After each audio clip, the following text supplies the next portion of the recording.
Great night for baseball here at Miller Park as the Brewers homestand continues, and we should be at full capacity. Sellout crowd expected for the St. Louis Cardinals and Milwaukee Brewers in the first of a three-game series here at Miller Park. Sean Markham on the hill, and he knows it's advantage Milwaukee. Since July 26th, the Brewers have been second to none in the National League, while St. Louis has been bumped off the leaderboard altogether. We'll talk more about that tonight, but first, alongside Davey Nelson, I'm Frank Kashan. Great to have you with us here on Fox Sports Wisconsin. And the Brewers' run, winning at home, could reach historic proportions, Davey. They've already won 50 games here at home, and they are very close to setting another record. Well, they certainly are, you know. And how do you put your finger on it? I don't know, but for me, it starts with when I was coached with the White Sox in '83. They had a great home record. It was the comfort, the fans there. 1976 Royals, the comfort, the fans. I think the Brewers are comfortable here. Great fans, and then you look at how well they play. They do a lot of good things here at this ballpark. 54 is the single season record, so they're only 4 off the pace right now. That was set back in 1978. Well, this was supposed to be the Sud Series rematch not long ago, but the Brewers and Cards have gone in opposite directions. BA and Rock show you how and why when we get game one going between the Cardinals and Brewers.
By AT&T. And brought to you by Toyota, proud sponsor of the Milwaukee Brewers and the Toyota territory at Miller Park. That's one of the ways into Miller Park, the Hank Aaron Bridge, and a good crowd still filing in as we are almost set for baseball tonight.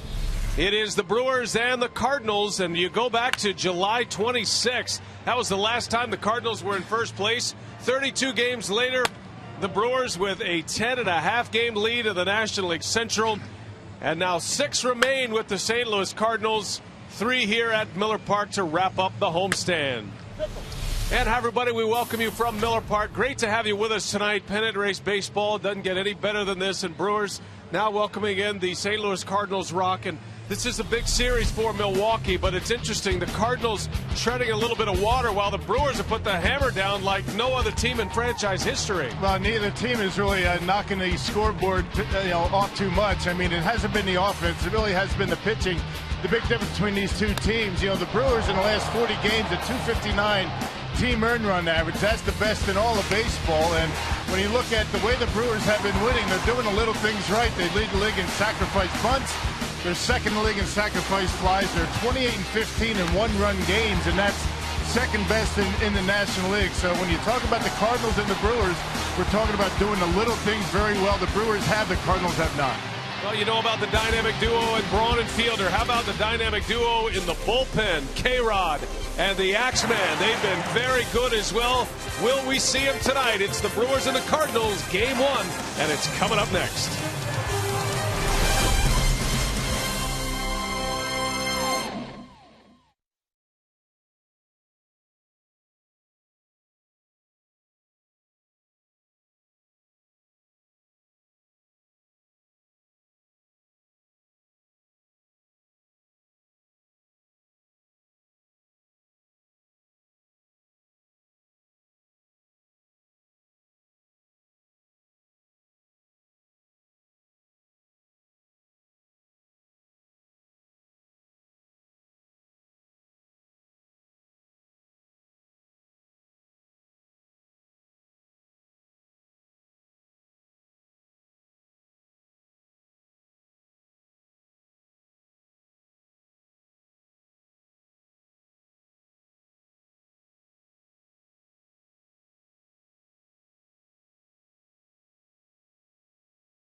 Back at Miller Park, and the Brewers having some fun before tonight's game. This is a very loose ball club, and no doubt when Nigel Morgan is doing his thing and having his fun, even when Tony Plush is around. They're a loose club, and now Sean Markham leading his Brewers out onto the field. Markham looking for his 12th win as a Milwaukee Brewer. The Brewers, the first team to 50 wins at home this year, 50-16, the best winning percentage in all of baseball. Got the roof all closed up here today. Some thunderstorms in the area as Tony La Russa brings his Cardinals to town. The Cardinals are 70-64. 10.5 back the Brewers as we start play today. And here is La Russa's Piggly Wiggly batting order. It's John Jay, Lance Berkman, and Albert Pujols. Matt Holliday, David Freese, and Skip Schumacher in the middle of the batting order with Rafael Furcal, Yadier Molina, and Edwin Jackson. That is a batting order that has changed a little bit since the last time the Brewers met the Cardinals. the numbers on Sean Markham, Rock. Going after his 12th win. He has been outstanding all season long. Yeah, he broke a personal 4-game winning streak and a loss to the Pirates, although he only gave up 2 runs in 6 innings. He was got shut out in that ball game, but Markham, outstanding numbers all year. Markham starts John Jay with strike 1, and off we go here tonight on a cloudy, cool night on a Tuesday here in Milwaukee, and there's strike 2. Home plate umpire tonight is Bill Welke. Tim Cheetah, Jeff Nelson, and Marty Foster on the base paths here this evening. 4-man umpiring crew. Starts a 3-game series tonight. The Brewers are headed on the road beginning Friday in Houston. And then 3 more with the Cardinals next week, Monday, Tuesday, and Wednesday. And that's it for the season series against St. Louis. Tony La Russa putting John Jay in the leadoff spot here tonight. He's got Berkman hitting second. Yeah, very inconsistent offense for St. Louis. Has Tony La Russa really shuffling guys around. It was Furcal in the leadoff spot last time the Brewers and Cardinals hooked up. Now they got Furcal down in the 7th spot in the batting order. Berkman at number 2. A complete shakeup of the lineup. 2 balls, 2 strikes on Jay. And a hot shot caught by Markham on the mound. We saw Zach Greinke on Sunday. Sean Markham could certainly make a case for a Gold Glove as well. That one got him right on the palm of the hand inside that glove. That might have stung a little bit. Yeah, Jay stayed back nicely on the breaking ball, and that was up in his zone. Look at Sean, just throws the glove out there, and he found it. Well, in case Markham needs him, the rest of the Brewers defense, Braun, Morgan, and Hart, you've got McGee, Betancourt with Hairston and Fielder on the right side. And then Jonathan Lucroy doing the catching.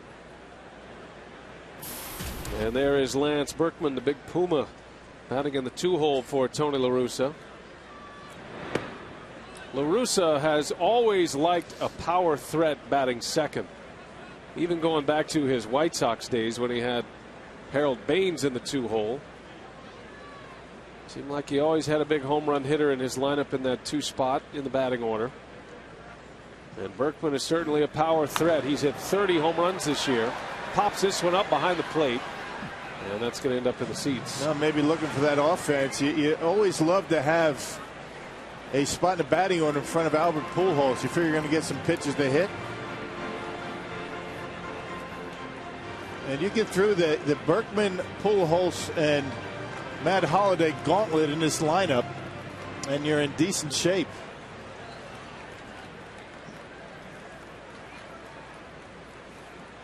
Now the Berkman, Pujols, Holliday part of the lineup is 2, 3, and 4 today. As Berkman takes a strike, 1-2 the count on Lance Berkman.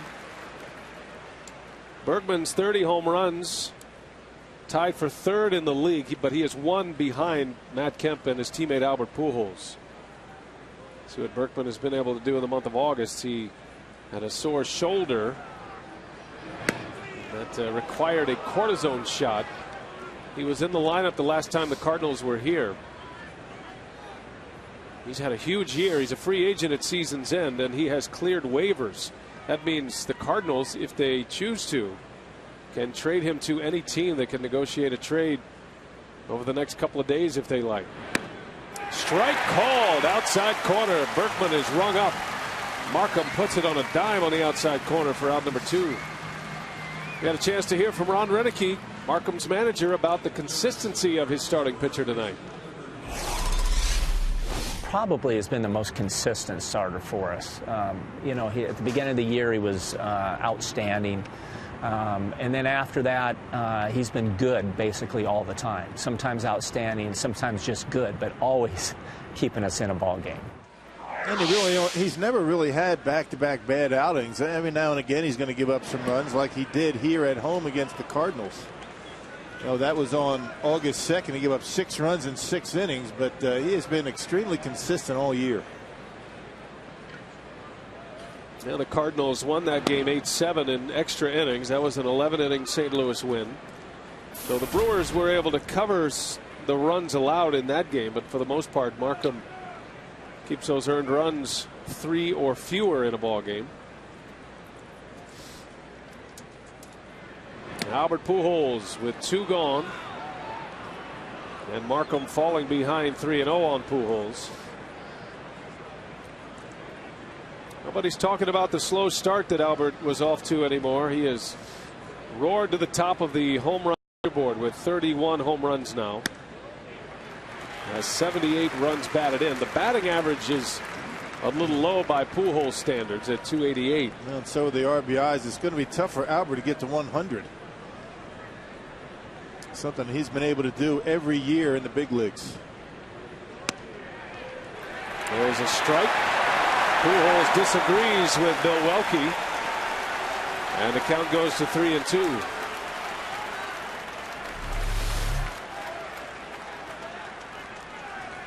I'm not sure where Albert thought it was. Looked like a pretty good pitch.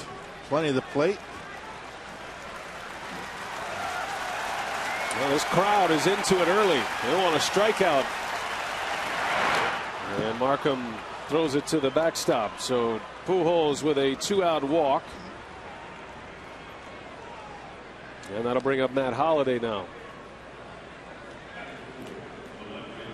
Pujols not pleased with that call, and he's got a little spice in his first at bat. Yeah, that was to the home plate umpire right there. But that 3-1 pitch looked pretty good.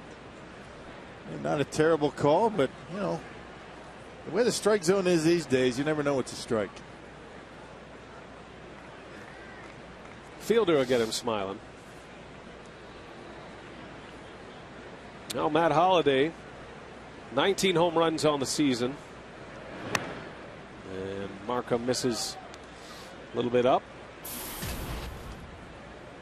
Holliday has hit a couple of home runs against the Brewers this year.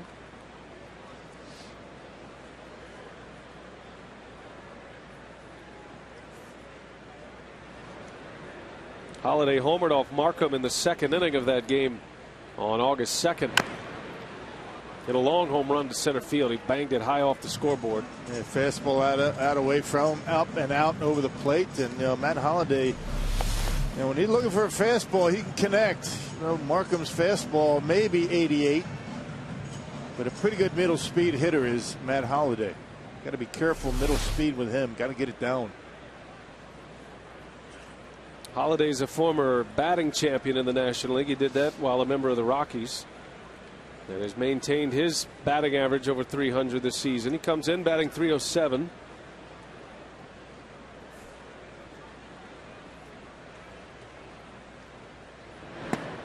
Markham hits the corner. 1-2 the count. So far it looks like Markham has good command out of the bullpen. Yeah, he does. I mean, he's been on the corners, and he's not a guy that can play with too much of the white of the plate. And he looks like he does have pretty good control so far. Markham coming off a loss against the Pirates his last time out.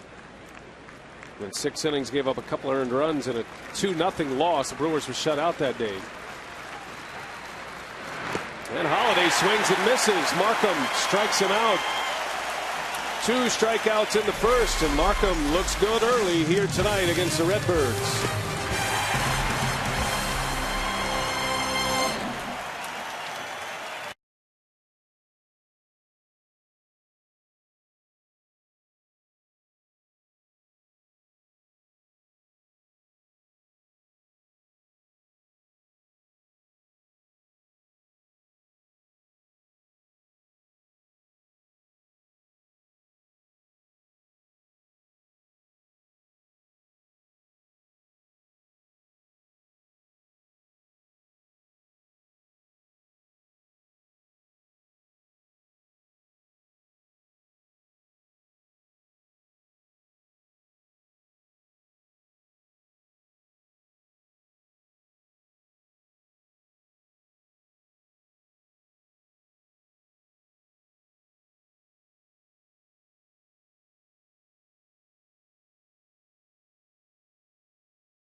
Now the Brewers coming up for the first time against the big right-hander. Piggly Wiggly batting order: Corey Hart, Nigel Morgan, Ryan Braun. Middle of the order is Prince Fielder, Casey McGee, and Uni Betancourt, with Jerry Hairston Jr., Jonathan Lucroy, and Sean Markham rounding it out. Edwin Jackson making his 7th start for the St. Louis Cardinals and his 20th overall. You can see his numbers so far: 399 earned run average. Jackson gave up 8 earned runs against the Brewers in his first start in the National League and has given up 8 in 4 starts since. And those were his National League numbers. Jackson in the American League this year for the White Sox, 7-7, a 3.92 ERA. So he has double-digit wins this year.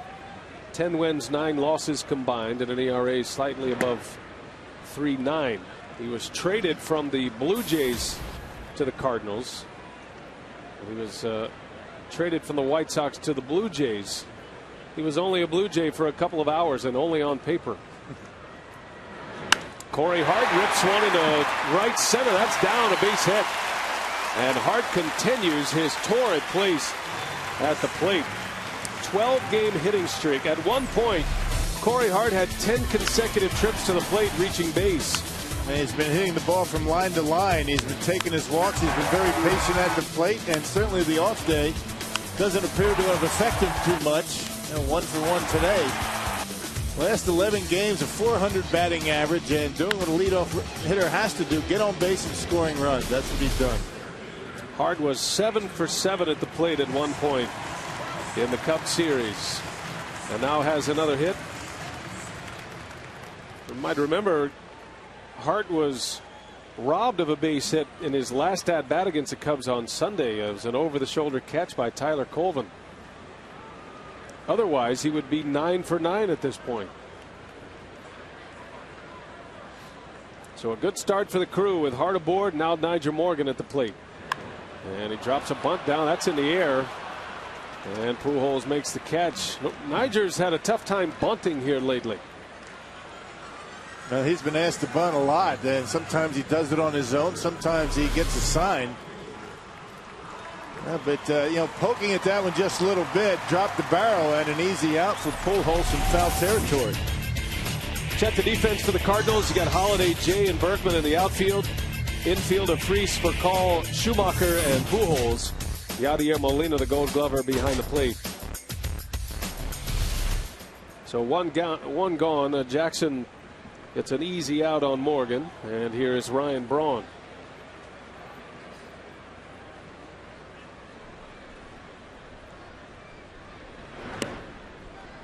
Now Braun had a great series against the Chicago Cubs. Brewers coming off a sweep of the Cubs, and Braun had 5 hits in 9 at-bats in the series. Pushed over the 30 stolen base milestone as well. First time in his career he has stolen 30.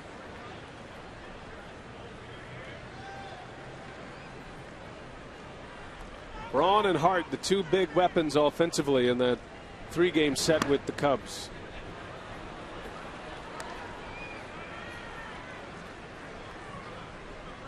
Braun comes in batting .334.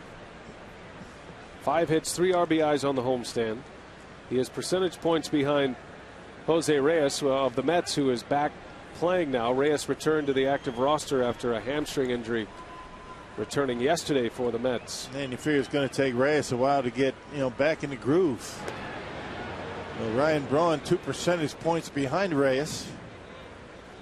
Pretty good shot at the first batting title in franchise history for Milwaukee.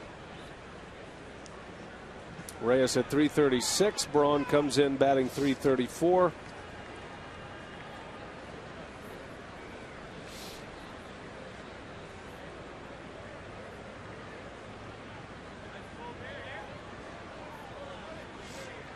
Braun has also popped 25 home runs. He's just outside the top 10 in home runs in the National League. Takes 26 to get inside the top 10 right now. But Braun's 88 RBI is good enough for 5th in the National League.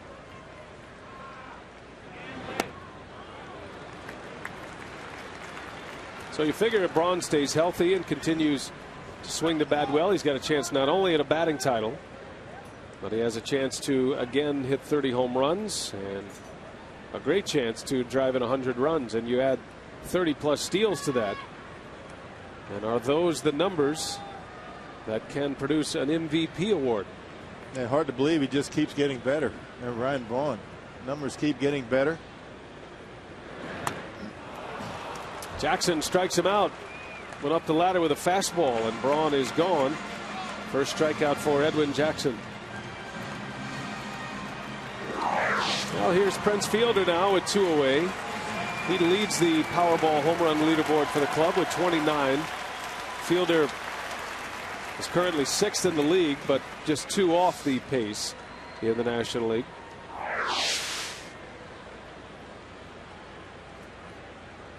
The National League RBI leader to start play today, Prince Fielder, 102 ribbies to go along with those 29 homers.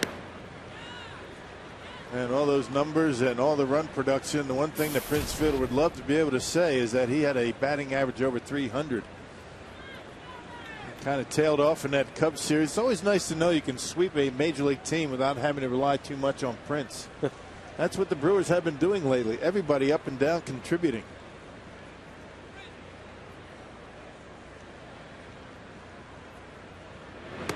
Well, the Winds have covered some struggles offensively, rightly so. Wins are all that really matters. The Brewers had a tough stretch from those not named Ryan Braun and Corey Hart. And Betancourt, Lucroy, Morgan, McGee, and Fielder all combined for a 5-for-49 run against the Cubs.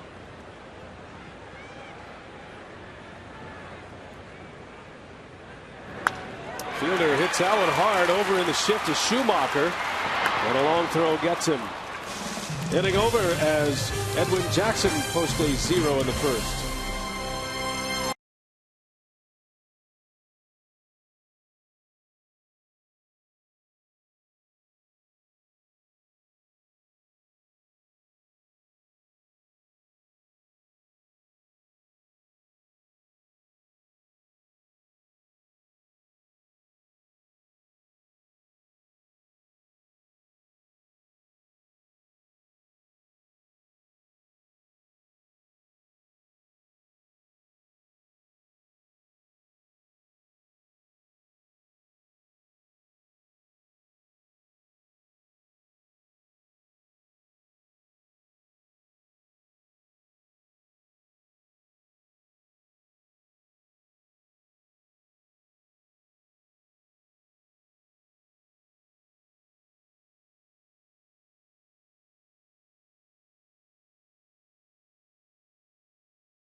Recently, his last 4 starts, just 1 win in that time, Rock, but an ERA of 2.36 for the right-hander.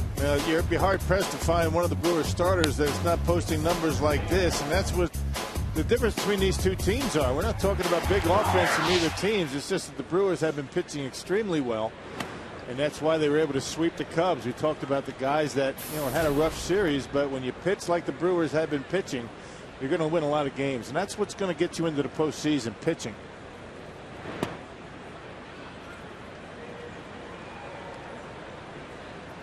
David Freese leading off for St. Louis here in the 2nd inning.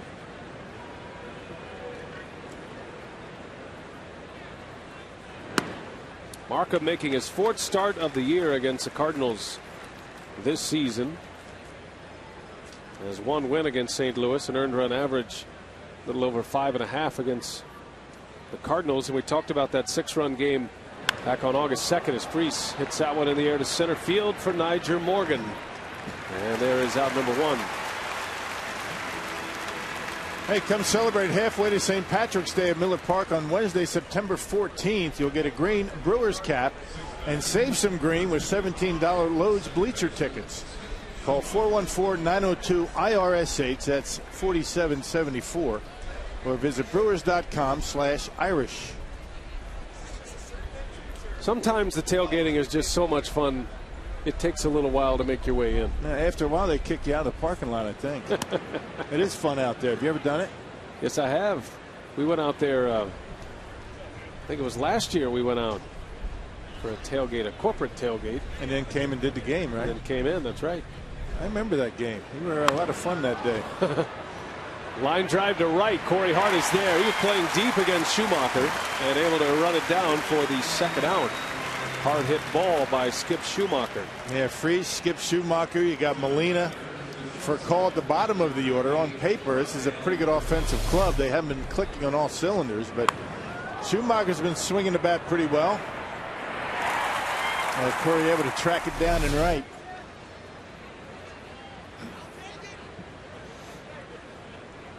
The nose to the grindstone Brewers manager. You cannot get Ron Renicky to talk about the race, to talk about the postseason. It is all about today with Ron Renicky, and it's not an act. They are heavy into the scouting reports, preparing for the teams. You get the feeling, you know, if the Brewers continue like this and they seal up a division title, there's going to be a day when he comes out and just says, wow, what, we won a division? Right. The season, the regular season's in the books. There's a base hit. Rafael Furcal with a single, a 2-out hit. Well, and I think that there's a lot of players in Brewer uniforms that think the same way. We talk about 08, where I think the ultimate goal was to get to the playoffs. Ryan Braun and Corey Hart and Prince Field. You've got some veterans on this club that are really dying to get to the postseason. You've got Greinke, you've got Morgan, you know, guys like that. Kotze's been there. And so I think this is a team that's just not looking to, you know, win a division. They're looking to go into the playoffs and get deep into the playoffs. I think that's the ultimate goal. That's why I don't think they're getting too excited about where they're at right now. That's a good point.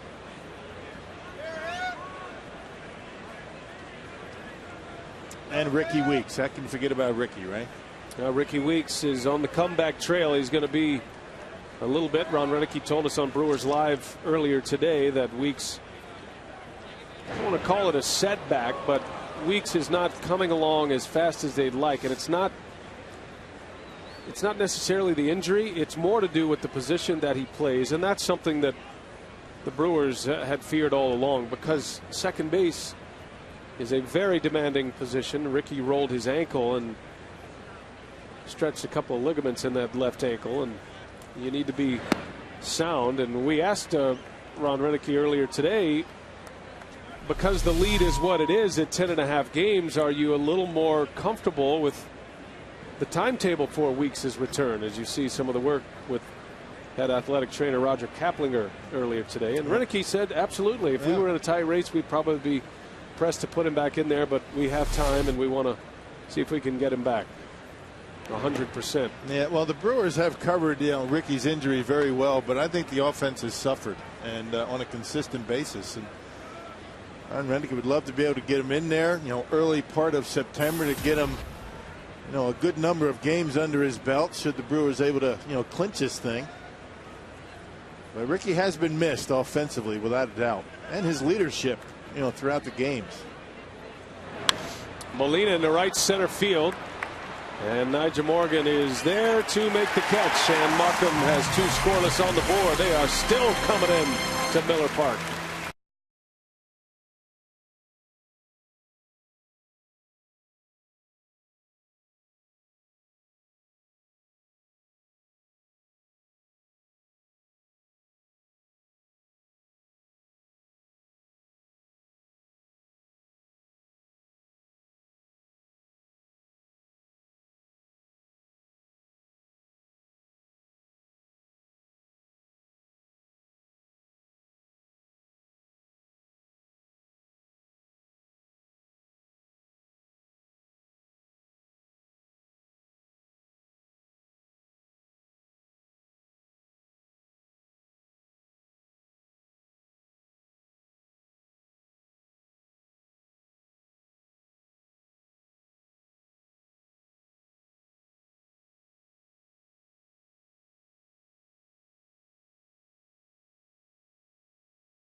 back on the mound, and Casey McGee coming up.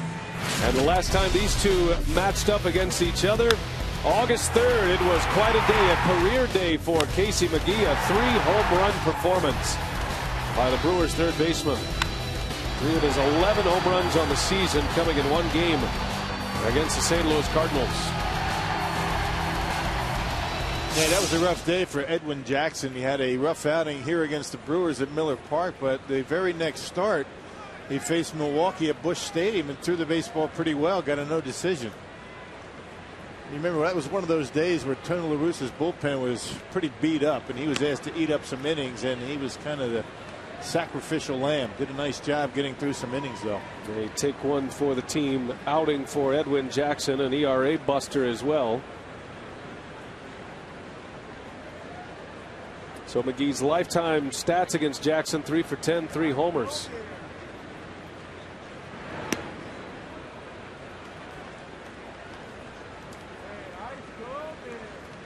Casey has driven in 63 now. He's coming off an 0 for 3 day on Sunday against the Cubs. Had a 2-run home run on Saturday night. He's 2 for 4 against the Cubs. Part of that sweep as he lifts one in the air to left. And that will hook into the seats, a foul ball. No, Edwin Jackson against the Brewers that day on the 3rd of August. It was the first appearance against Milwaukee as a Cardinal. It was just his second start as a Cardinal. And the Brewers put up some runs early and often against Edwin Jackson. Yeah, 10 runs, 8 of them earned, 3 home runs by Casey McGee, and he was able to eat up 7 innings. We mentioned the bullpen had been used quite a bit. On a normal day, Jackson probably would not have been asked to stay out there that long, but hey, you see the numbers: 1 walk, 6 punch outs. The Brewers pounded out 14 base hits that day.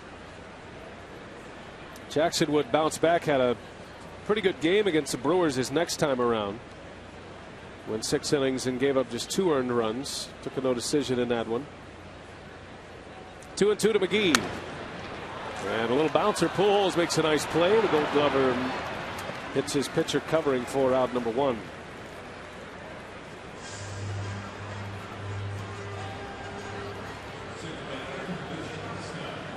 Well, Jackson, since that start against Milwaukee, has gone 2-1 with an ERA under 3.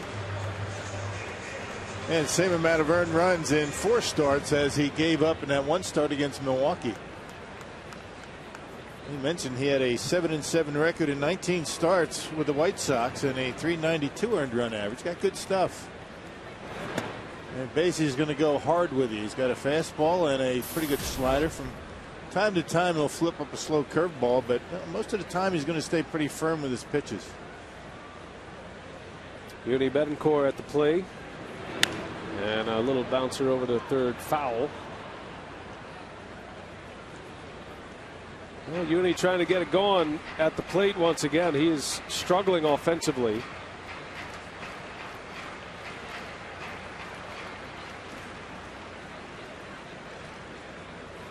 Yuni was 0 for 11 in the Cubs series. Sitting on 10 homers, 55 driven in.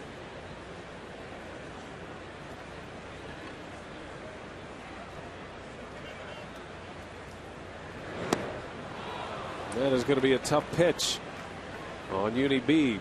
And when Jackson has that breaking ball dialed up, he's tough to handle. That's the no-hit stuff from Edwin Jackson. Keeps the fastball in the corners. He can elevate it from time to time when he gets ahead of you in the count. But that out pitch is a slider. It's a good one. Jackson threw a no-hitter last year as a member of the Arizona Diamondbacks and threw it against his old team, the Tampa Bay Rays. 149 pitch, 9-inning no-hitter for Edwin Jackson last season. One of the 5 no-hitters in the regular season. There were 6 total, including Roy Halladay's no-hitter in the postseason. Yeah, no-hitter is the only way you're going to be able to throw that many pitches.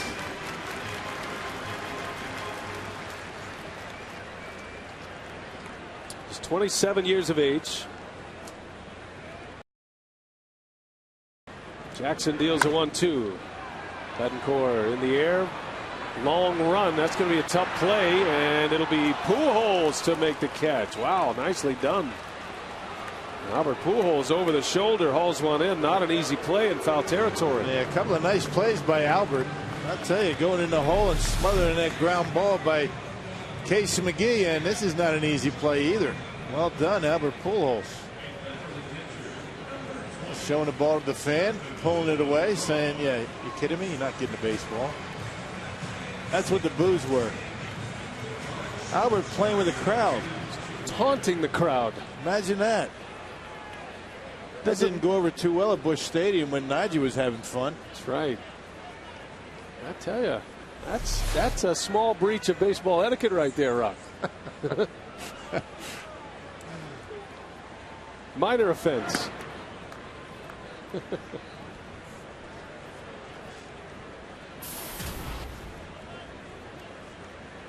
Jerry Hairston Jr. with 2 away. Hey, we're looking forward to having a visit with one of the newest Brewers, Jed Bradley. First round draft pick by the Brewers, the 2nd overall pick for Milwaukee. He's going to join us here in the booth next half inning. The big left-hander from Georgia Tech. And he and Taylor Young are pretty big guys. I mean, they fill this booth up pretty good. Almost as big as you, Rock. Almost. Not as heavy, but just as tall. You're still at your playing weight. It's just distributed in different areas. Right. Thank you.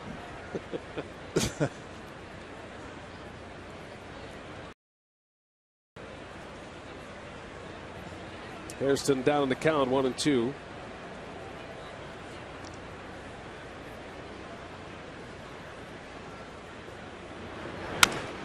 And a bouncer over the head of Jackson, coming in for Call. And that is a close play. Out is the call. For Call, that great arm, the great equalizer. 3-3 down inning for Jackson.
Presented by Piggly Wiggly, the official supermarket of Fox Sports Wisconsin. By Ho Chunk Gaming Wisconsin, your ticket to more. And by Subway. Try our $5 featured footlong of the month. Subway, where winners eat. Sellout crowd at Miller Park. Great to have you back. We have Jed Bradley here from Georgia Tech. He is the Brewers' #2 pick, first rounder. Welcome to Milwaukee. I know it's your first time here, at least inside the ballpark. Your thoughts about your first day officially as a Milwaukee Brewer? Oh, this place is great.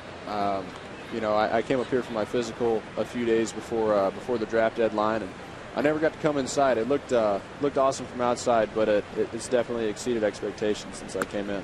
Yeah, big incentive to get through the minor leagues. You're going to start in the fall league, this year. You excited about pitching against wooden bats? Oh, absolutely. I'm a big fan of any de-engineering of bats. Right, right. You know, it's good in my book. Line drive to center field. Morgan going back over the shoulder, makes the catch. Nigel Morgan. Some of that big league defense Jed Bradley's looking forward to. Absolutely. Well done, Niger, in center field for the first out. Edwin Jackson put a charge into this baby over the head of Niger, who wasn't playing all that deep for the pitcher, and why would you? But Jackson swinging it well, and Niger making a nice over-the-shoulder catch in center field. That would have been extra bases, certainly. Well done by Niger. First out of the inning for Markham. Back to the top of the order now, and John Jay. Jed Bradley is with us. 15th pick overall. Jed, big left-hander. 21 years of age. Rocky was born in 1990. Yeah. So makes you feel old. Yeah. Now I understand you also, aside from going to Georgia Tech, you had a great career there, but you also played in the Cape Cod League. I did. Tell us about that experience and how that helped you out. Well, I'd always heard of the Cape. You know, it's a great baseball tradition and an honor to go there and play. But I played for the Wareham Gatemen, and I really enjoyed my experience. One, for the wooden bats, and two, just to be able to go out there and be a part of a league that has such great tradition and so many great players to come out of it. It was an honor, and I enjoyed every second of it. You get a pretty good. You're in the presence of greatness, by the way.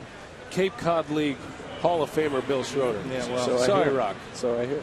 But I get, you know, that Cape Cod League gives you a sense of where you stand amongst, you know, the nation. I mean, you're an ACC guy, great baseball, but when you have success in the Cape League, you get a pretty good understanding of where you stack up around other players in the country. Absolutely, and I mean, that's what you want to do. You want to go and test yourself every day against the best players, and that's what you can do every game in the Cape, because you get the best players from the best schools, and it's every day. There's no breaks, and it was just a great place to go and play and enjoy a summer and get better. Now, did you have a job? Now, I had a job when I was there. I was a hospital security guard. Really? In a parking lot. Did you have a job when you were there? I did not. I did not. Most guys couldn't find jobs. I mean, the economy's not as good. You know, I was actually really looking forward to that. I'd like to. I would have liked to go up there and get a job doing something, but I wasn't able to do it. Now you don't need a job, because Jed has a pretty good one. Has a very good job, and there's probably some kind of line about old Jed's millionaire, but we won't go there. But first-round draft pick, and you're on your way now. And it's interesting that the Brewers are going to send you. I was talking to Bruce Seid earlier, the scouting director. So you'll go to Arizona, I think tomorrow, you said, right? Tomorrow and then morning. You're going to kind of be involved with the instructional league group, but ultimately you're going to be in the Arizona Fall League, which is a great step to start your career, I would imagine. Absolutely. I was really excited to hear that. It'll be a great experience against, again, you know, some of the best players that the minor leagues have to offer. It'll just be a great experience to get under my belt before I start in High A next season, and I'm really looking forward to it. Yeah, describe yourself as a pitcher, power pitcher. What kind of pitches do you feature? Well, I would describe myself as a power pitcher. You know, I've got a good fastball, but you know, I also pride myself on being able to locate my pitches, and I'm not naive. I know that location is the thing that's gonna get you through your career and make you successful. So, I guess if there was a balance between finesse and power, that's where I want to be. And that's the way I would describe myself. Lance Bergman, a little bit down toward the trademark, and this will be a 3-up, 3-down inning for Sean Markham. Jed Bradley will continue as we go to the bottom of the third. We'll hear from the Brewers' first rounder when we continue.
And we have Jed Bradley here in the booth with us. Bradley 7-3 while at Georgia Tech this year. Bradley had an ERA of 3.49. Made 16 starts, had 106 strikeouts this season in those 16 starts. The Brewers had 2 first-round draft picks inside the top 15. Taylor Youngman went number 12. We had him on a couple of days ago, and at number 15, Jed Bradley. So Brewers stocking up their minor league system and enjoying getting to know Jed here a little bit. It's interesting as we see Jonathan Lucroy. You were telling us you live in Huntsville, so that's your residence. You know that town well, and certainly you know the Huntsville Stars, which is the AA affiliate of the Milwaukee Brewers. Absolutely. So you know a little bit about the organization already just by default. I do. That was actually my first professional baseball game I ever went to was a Huntsville Stars game. So I'm pretty excited to to make my way through the minor league system, and that'll be a good place to stop. Kind of went right down to the wire, signing with the Brewers. I mean, what, within 10-15 minutes of the deadline. And was there ever a doubt you were going to sign, or were you getting worried, or what was that all about? I was a little nervous. I was a little nervous coming down. I was very excited to be drafted by the Brewers at 15. It was a great spot, and I was obviously very excited about that at the start. But as the summer progressed and we started getting into the business side of things, it was just a completely new picture for me, and I'm very grateful for the experience. But it was pretty nerve-wracking when you come down to it. You're down to the last 10 minutes there, and you don't know what happens if I don't sign. Am I going to go back to school? Am I going to play independent ball? Mm-hmm. But I mean, at the end of the day, I wanted to start my career. I wanted to join this great Milwaukee club, and I was excited and very happy with the way it came out. Now, what do you do between your final college game, which was when? Probably early June? It was. My last start was June 4th, and our season ended on June 5th. We lost in the championship game of our regional. So from June 4th until the next time you pick up a ball on a mound as a member of the Brewers organization, what have you done? Well, I took a month off to start the summer. I threw about 100 innings at Tech, so I figured a month off would be a good time for me to rest. But after that, I got back in the gym. I started working out, and I started throwing and build my arm strength back up. So I've been throwing since July 5th now. I got to where I am with my work ethic, and that's not going to stop now.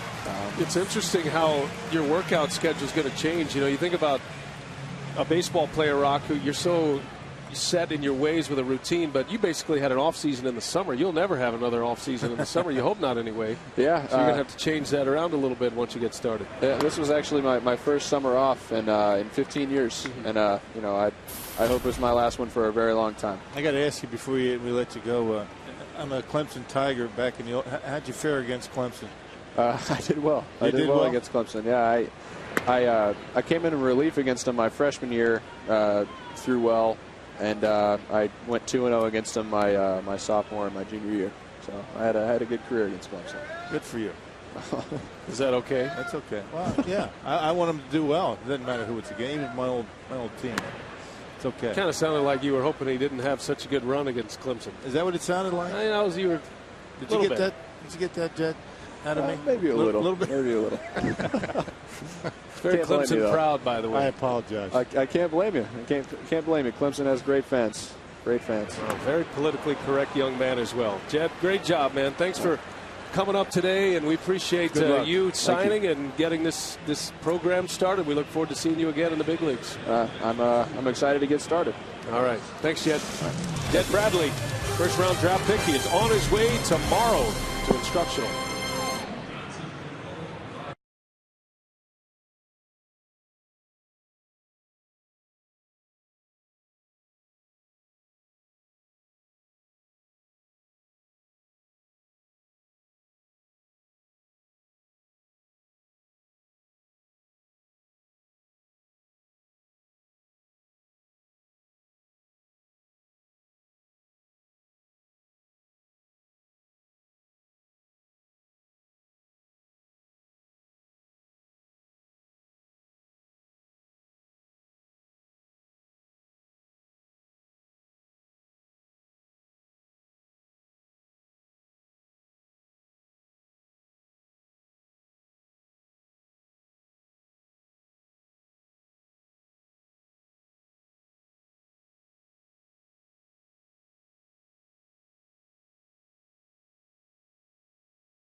so far. Both pitchers look like they are on their game first time through the batting order. Sean Markham back on the mound to start the fourth. Albert Pujols, Matt Holliday, and David Freese. And Markham starts in with a breaking ball that missed. Good to catch up with Jed Bradley. I heard he's a very poised individual, and well, you could really see that in the interview here in the booth. This guy looks like he's ready to go, ready to start his career, had all the right things to say, and looks strong and fit and ready to get a hopefully a great career started here in another couple of days. He's an ACC guy. What do you expect? Just like you. Anything less? Yeah, Georgia Tech left-hander. I don't know if you could tell so much from our booth camera shot, but he's a big guy. He's 6'4", 225. Yeah. He looks you eye to eye. Both of them are. Yeah, Taylor Youngman and Jed. Youngman 6'6", 220. And Jed Bradley's 6'4". He was the second left-hander taken in the draft. And to be put on the Arizona Fall League roster is quite a step for him. Get a chance to match up with some of the best prospects that are already in the professional game. Well, and the only reason that the Brewers are going to have him go down there is because, as he was talking about, he hadn't thrown in a while. I mean, it's been since June, early June. So we want to say hello to Jed's parents, Will and Lori, and his two sisters are here, Hallie and Sarah. So they brought the whole family out, their first experience at Miller Park, and Bernie Brewer, and no doubt that entices you to want to get back. It was interesting, though, that he did not come inside the ballpark when he was here for his physical. And Jed is represented by Greg Ginsky, who represents Ricky Weeks and Mark Kotze. And I'm not sure that came from the agent or not, but you can understand, you know, you come in here, you see this. Get all excited and, you know, just sign anything, right? You sign the back of a napkin.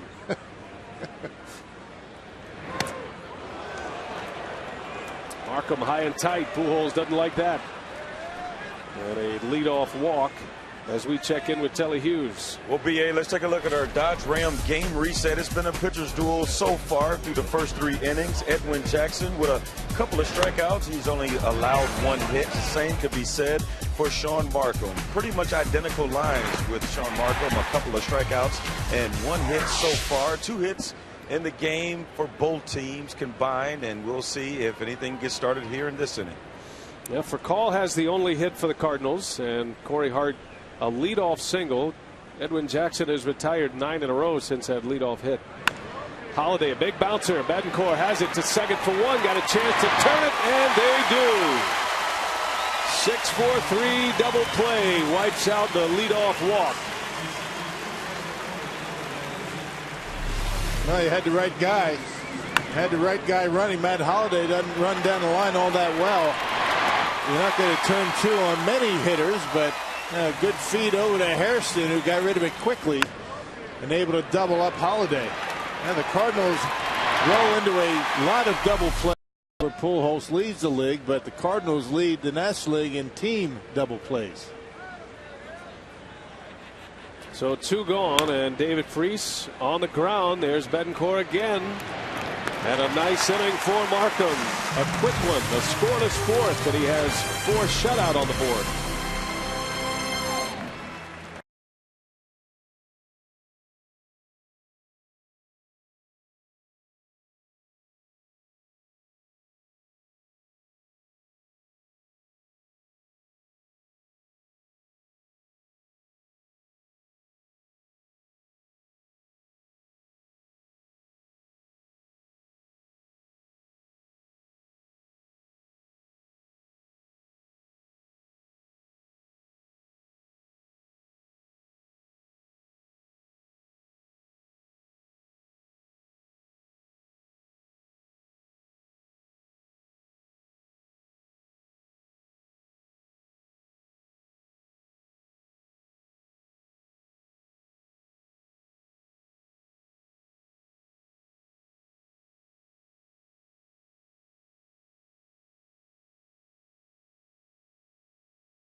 part of the sellout crowd at Miller Park. Our carsoup.com email the booth question.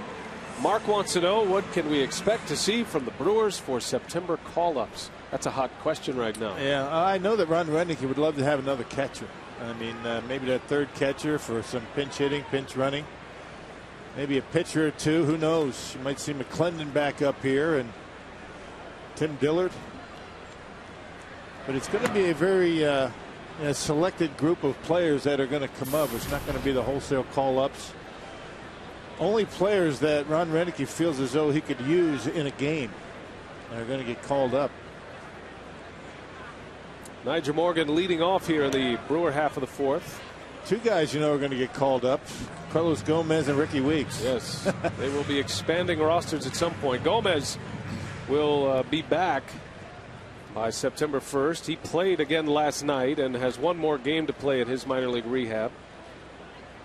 And he's playing well. He's back to normal, they say. I watched his last two at-bats last night. He did get picked off, but he looked good as Morgan slaps one to center field, a base hit. And there's a good start to the fourth. The first hit for Milwaukee since the first. Yep, left one up in the zone, and Nigel Morgan, as he does so well, pulls the hands in and fights it off into center field, setting the table for Braun and Fielder. Check it out. Pulls the hands in on the pitch, middle in, up in the zone, and Nigel just slaps it into center field.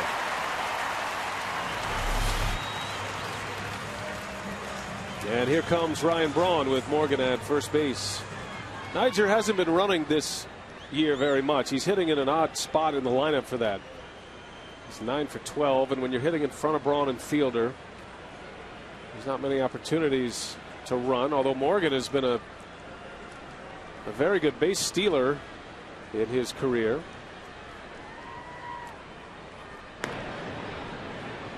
Totally different dynamic, though, for Nigel Morgan this season on a contender as opposed to where he was with Pittsburgh and Washington. Well, that and the fact that I don't think he's ever been in a batting order and hit in front of two hitters like Braun and Fielder, or even at first base, you're in scoring position.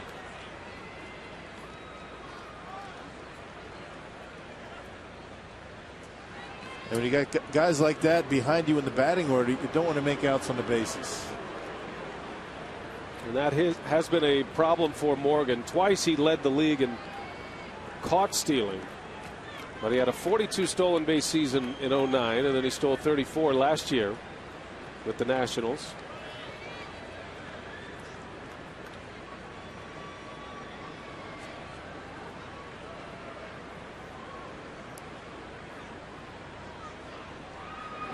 Braun in the right.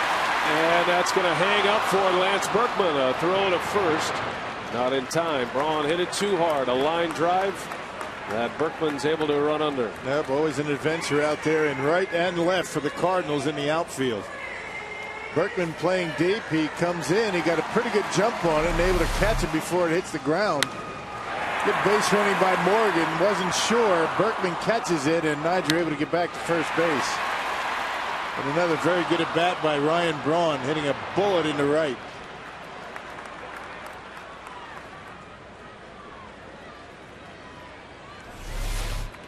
So here is Fielder now with one out. Morgan still at first. No score here in the bottom of the fourth. The Brewers and the Cardinals. Brewers are 3-0 on the homestand. Milwaukee has won 17 games of their last 19 played here at Miller Park. 17-2 during that stretch.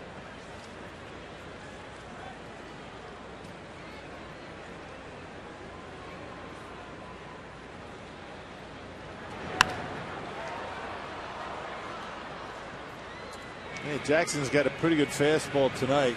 94, 95 with the fastball, and he's been locating it pretty well. He just got in on Prince's hands with that last one. And a good slider working. That's the way he's been pitching since that first start that he really got roughed up against Milwaukee. See Fielder splits this year, righties and lefties.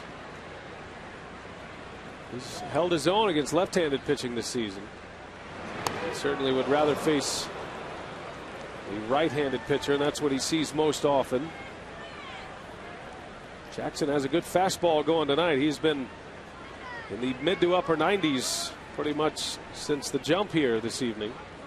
That last pitch up and in on Prinz, just couldn't get the bat on it.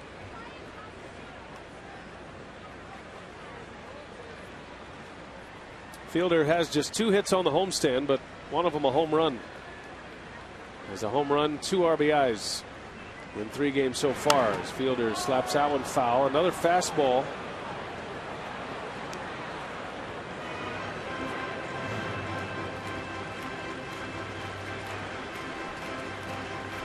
Yep, 81 with the curveball for Edwin Jackson, and as high as 96 with the fastball. Fastball's been pretty straight, but he's locating it pretty well.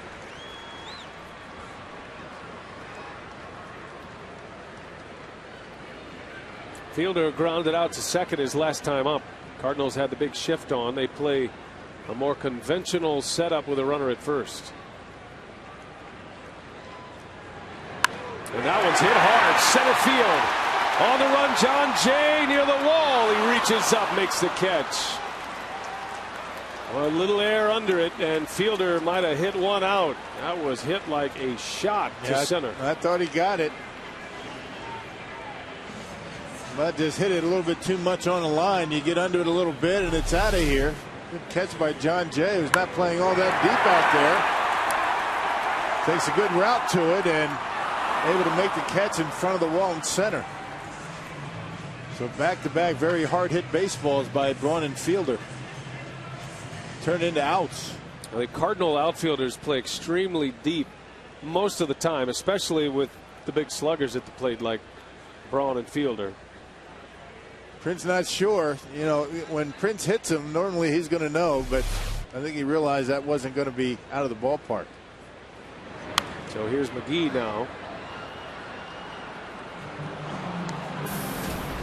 Casey bounced out in the second inning. A little ground ball over to Albert Pujols. Narrow miss for Prince Fielder.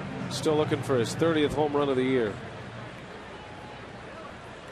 Brewers got a leadoff single in this 4th inning from Nigel Morgan. He's still at first. Jackson has retired Braun and Fielder.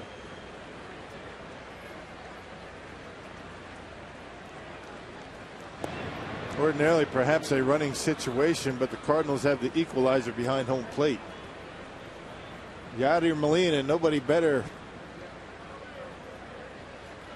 throwing out base runners in his career than that guy right there. Molina has won the Gold Glove in the National League the last 3 seasons.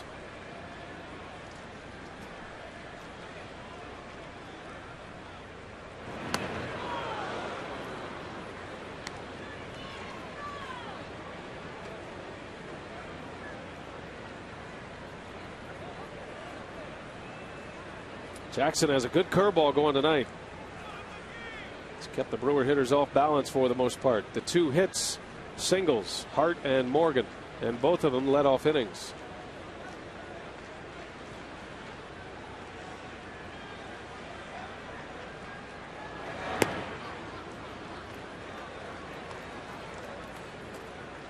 Edwin Jackson throwing his slider about as hard as Sean Markham's throwing his fastball tonight. That last one at 87.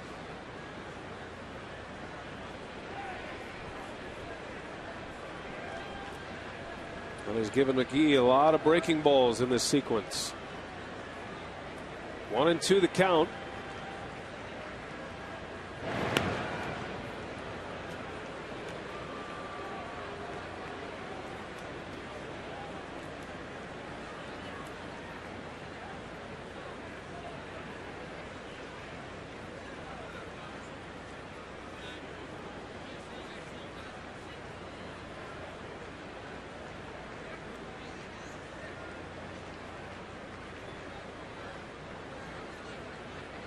Morgan takes off. McGee takes a pitch. Molina's throw is late.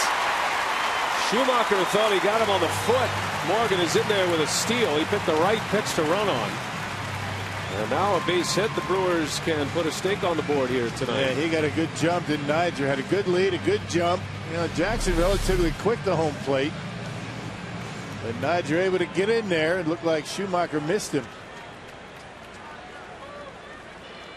Well, maybe got him on the heel, but it looked like Niger had his hand in there. Tags on the foot, the heel usually do not get the out call. Big steal. See if McGee can do something with it. To the count. Morgan's got a huge lead at second base. And Casey, a little dribbler. He's going to stay foul.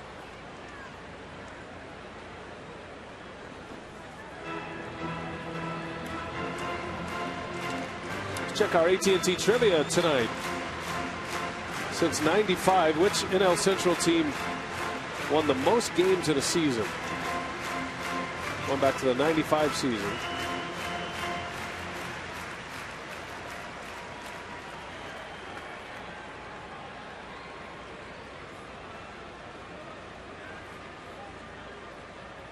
Two balls, two strikes. 2 men are out. Jackson staying away from McGee. And another one over there, and a bouncer to Albert Pujols. That will retire the side. So the Brewers strand a base runner at second. Markham back on the mound. And how about the tandem in the offseason? Greinke and Markham. We'll talk about those two and their impact when we continue.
Of the Chicago Cubs on Sunday. Greinke went 7 2/3.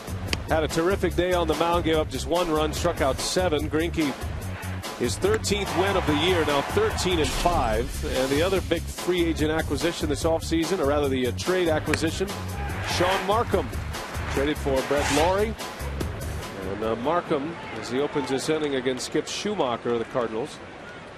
Those two have combined to put up very impressive numbers, and the two at the top of this rotation that have changed the dynamic of this starting rotation is that one goes right between the legs of Prince Fielder. And Schumacher is going to reach on a defensive error by Prince. Well, you can't say enough about what Zach Greinke and Sean Markham have meant to this season, this pitching staff. I think that Yvonne Gallardo has certainly blossomed with these two guys getting all the headlines in spring training and all the accolades that they received coming into the season. And Yvonne Gallardo having his best season. Zach Greinke on Sunday only allowed 1 man to reach second base in the first 7 innings of that ball game. So he has dominated at home. 10-0 for Greinke. On the flip side of that, Sean Markham has been equally as good on the road for Milwaukee. And you try to get Ron Renicky to commit to who he might use in the postseason, and it would make sense if you win the division, you start to set up your rotation, that you might start Greinke at home, and then you would start Markham maybe the first road game, but don't even bother going there with the manager. He doesn't want to talk about the playoffs. He doesn't want to hear anything about it. And nobody down in that dugout wants to talk about that. That's what we're for. Yeah. But it seems like a combination of Greinke at Miller Park. You try to maximize his starts at Miller Park.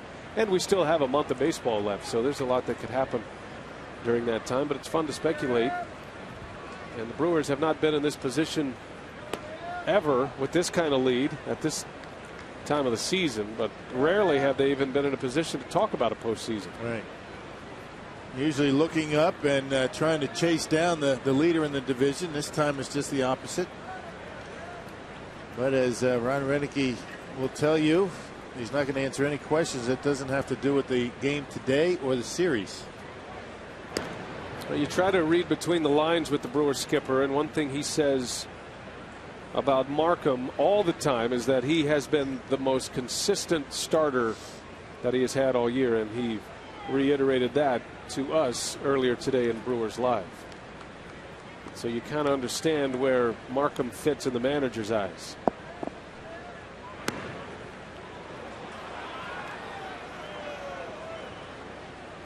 Rafael Furcal batting with a runner at first. Error by Fielder, allowing Schumacher to reach. Markham does have a double play ball in this game. He induced a double play off the bat of Matt Holliday last inning. Brewers have 2 hits, the Cardinals with just 1. And Furcal has the lone Cardinal hit so far. That one's on the corner for a strike. Furcal not happy with that call. Been a lot of hitters barking at Bill Welke tonight. He is a pitcher's umpire, apparently.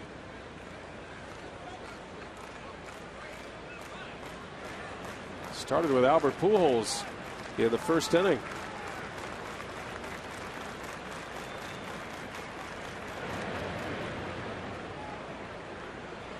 Yeah, even the Brewer hitters are up there. If an umpire rings up a strike, I mean, it's a strike. The way the strike zone is called these days, I mean, it is a tight zone. So if an umpire calls one on you, it's got to be over the plate. Very rarely do they miss him the other way.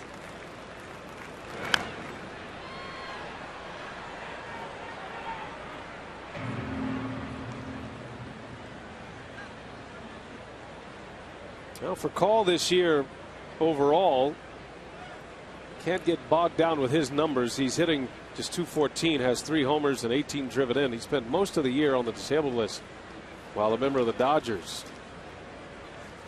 Had a thumb injury that put him on the DL for a little over a month. A couple of months, actually, as a fractured thumb. Bouncing ball. Hairston, Bobbles got to hurry now. Throw to first. Not in time. And the Brewers, 2 errors in this inning. And 2 on. Nobody out to start the 5th. Man, this is something we haven't seen a lot of. I mean, back-to-back errors. And, you know, Sean Markham should be sitting in this inning, 2 outs and nobody on. I think Furcal hits his baseball, and Hairston's thinking a double play, but I don't think you're going to be able to turn 2 on Furcal. He's thinking about turning that 2, making that feed over to second base, and lost them both. So the bottom of the order getting on via the error. So errors on back-to-back hitters. The Brewers, for the most part, have been able to cover their errors defensively. They've actually played very good defense in the second half. It was not the case in the first half. So now Markham has to go to work. 2 on, nobody out, and Yadier Molina at the plate. And a soft line drive into center. That's going to fall, a base hit, and they're going to hold Schumacher around third. As the throw is cut off, the bases are going to be loaded for the Cardinal pitcher. Well, that brings us to tonight's Tavern of the Game winner at CJ's Sports Bar in Red Granite. If they call the Brewers in the next 24 hours, they get 40 Miller Lite beer pen tickets to a Brewers April or May home game next year. This offer courtesy of the Tavern League of Wisconsin and Miller Lite.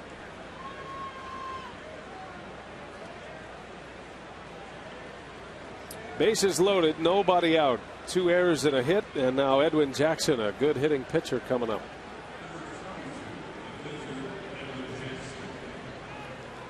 Jackson hit a line drive for an out in the 3rd inning, one of the hardest hit balls of the night against Markham.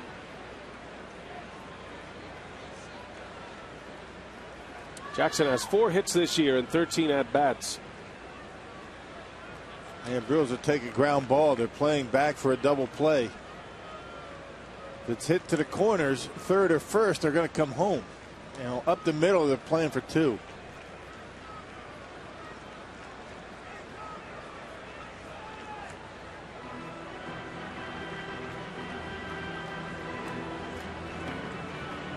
Quick trip to the mound for Jonathan Lucroy. Wants to get the game plan with Markham.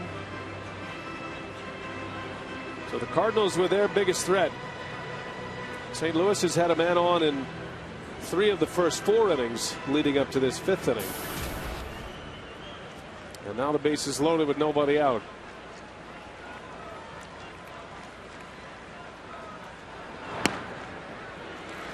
Markham had his troubles against a Cardinal pitcher his last matchup with St. Louis, giving up a 3-run home run to Jaime Garcia.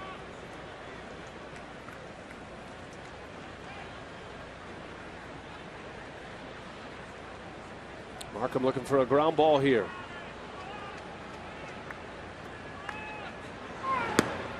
Strike. Put a fastball in there again. Jackson maybe looking for something off speed, and it's 0-2. Yeah, back-to-back fastballs, both located pretty well. The first one right on the outside corner. Well, now have him chase something down in the zone and then get your double play.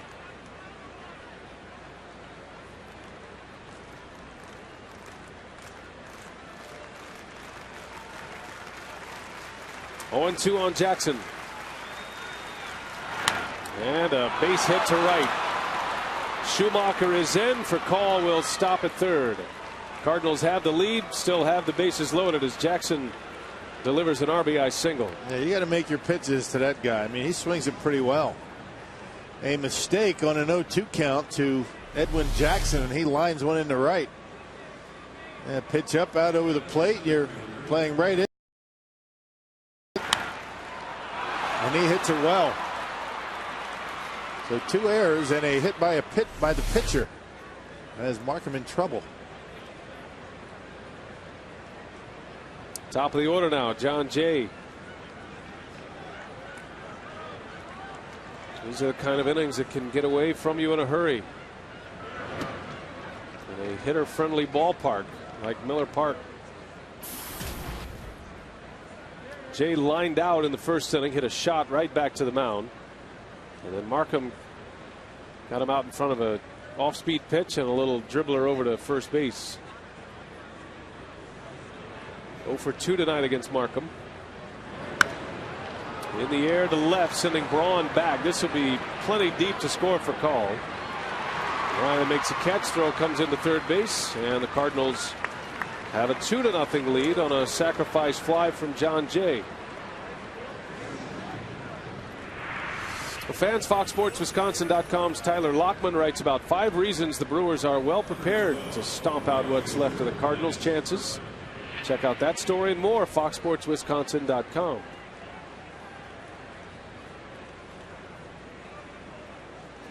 Cardinals certainly understand the importance of this series.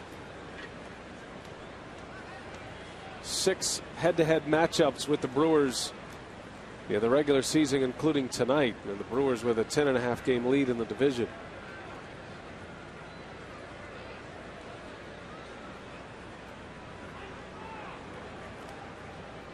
Lance Berkman with 1 away, 1st and 2nd.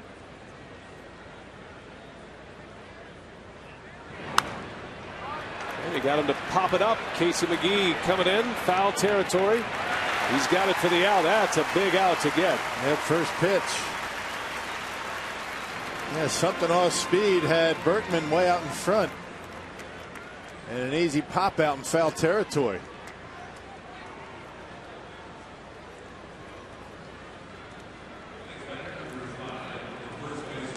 Well, here could be the big showdown of the ball game here in the 5th inning. You got Pujols coming up.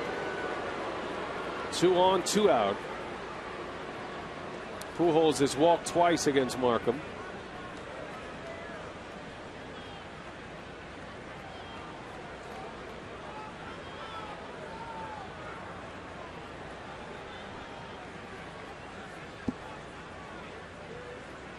The runner at second, Yadier Molina, below average speed, not a guarantee he'll score on a base hit. Pujols takes a ball in the dirt.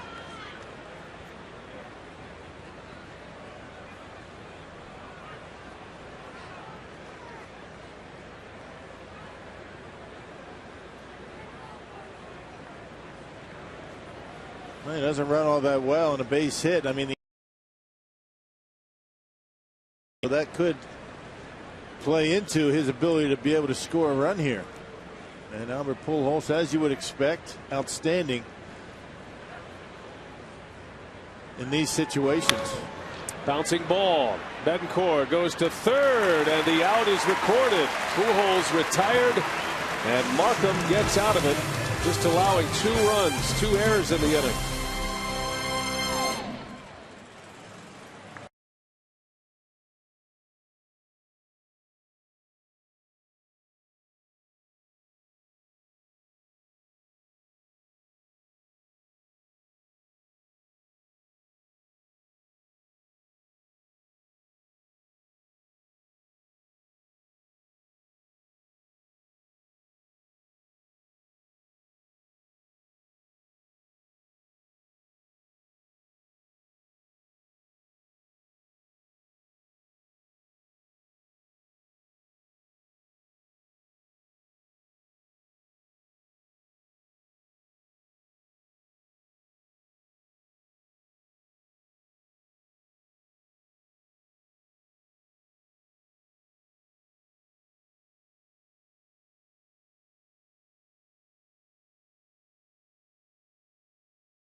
And this copyrighted telecast is presented by authority of the Milwaukee Brewers. It may not be reproduced or retransmitted in any form, and the accounts and descriptions of this game may not be disseminated without express written consent of the Milwaukee Brewers.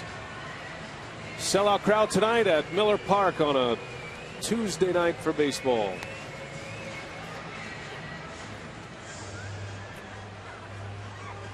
Edwin Jackson back on the mound now, pitching with a 2-0 lead, and he has an RBI single. Hey, we want to send out birthday wishes to Tanner Stroman, his 13th birthday, from all of us here at Fox Sports Wisconsin and our crew. Ryan Rizzo, a member of our crew, setting that up. Tanner Stroman, happy birthday. Nice. He's a teenager now. Any others?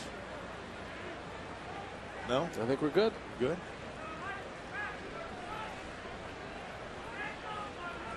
Here is Betancourt to lead off. Betancourt, Hairston, and Lucroy do up.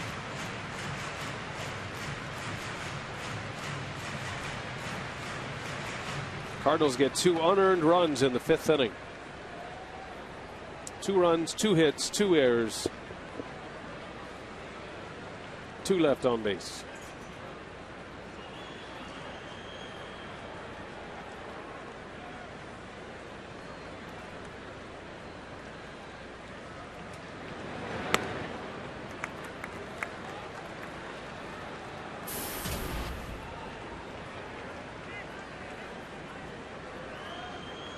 Brewers start the day with an elimination number of 18. You're following the magic number. Brewers have clipped off the Astros in the division race. Next on the list is the Cubs. That elimination number is now at 5. Giuni goes into center field. John Jay for out number 1.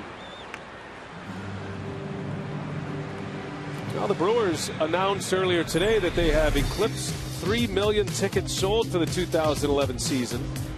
And Rock, this marks the 3rd time in franchise history that the club has done that. 2008, 2009 were the other 2 seasons.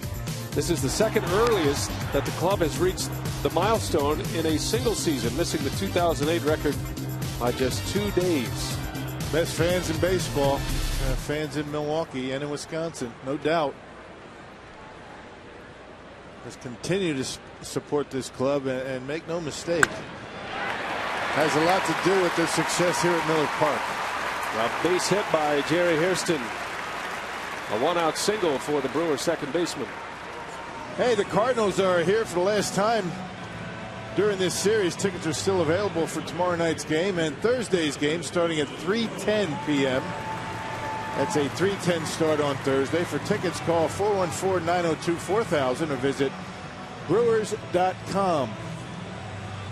Well, the Brewers at 27 sellouts on the year, 28 tonight it looks like, so we want to keep that going through the homestand. Come on out and see us. And that 3 o'clock start time on Thursday, school begins for most area Wisconsin schools Thursday, or Milwaukee area schools.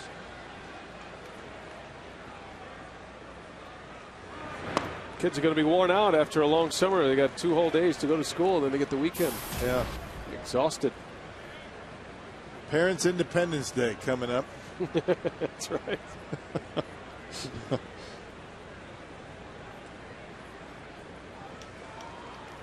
You don't feel like that in the Anderson household, no, do you? Not at all. Nope. We love entertaining our child for 3 months every day. I think our child's ready. She's ready to go back to school because, you know, there's a long list of chores in the Anderson household, as you well know. Yeah, well, and guess who's left to do it? That would be you. Got a lot to do when I get home tonight, Rock. Could use a quick game. Being around your daughter, she's almost ready for college, my friend. She is. She's mature for her years.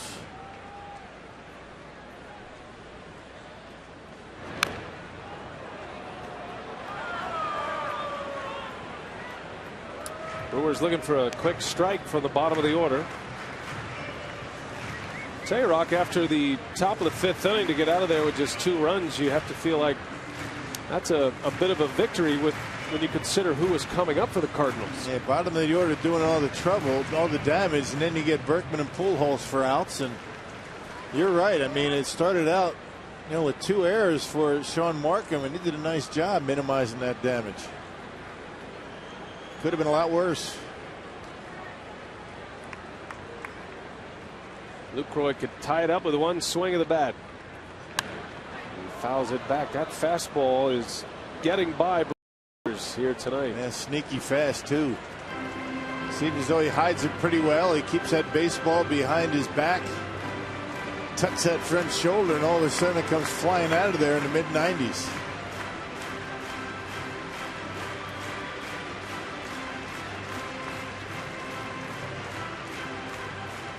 Well, on the original rotation sheet for the Cardinals, Jaime Garcia was starting tonight. His spot skipped. Edwin Jackson moves up, gets the start. He's looked good so far. Lucroy gets under one, a mile high behind home plate. Yadier Molina will make the play for the out. 2 gone in the inning. Yeah, we invite you to join Jim Paschke for a Bucks summer broadcast experience presented by Fox Sports Wisconsin. 3 lucky fans will attend a ticket to the Brewers-Phillies game on Thursday, September 8th, to get a pregame dinner with Jim Paschke and a behind-the-scenes tour of the Brewers broadcast. Visit bucks.com/Fox Sports Wisconsin before September 5th. at noon to register. Jim's got nothing going on. What's that? Jim Paskey? You say something, Rock?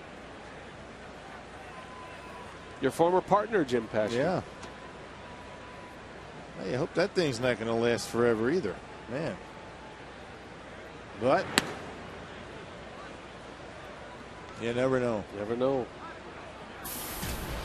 NBA lockout.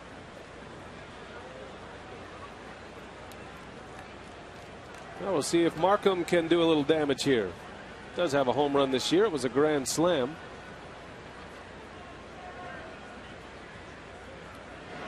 Trying to get back to the top of the order. It's a foul ball.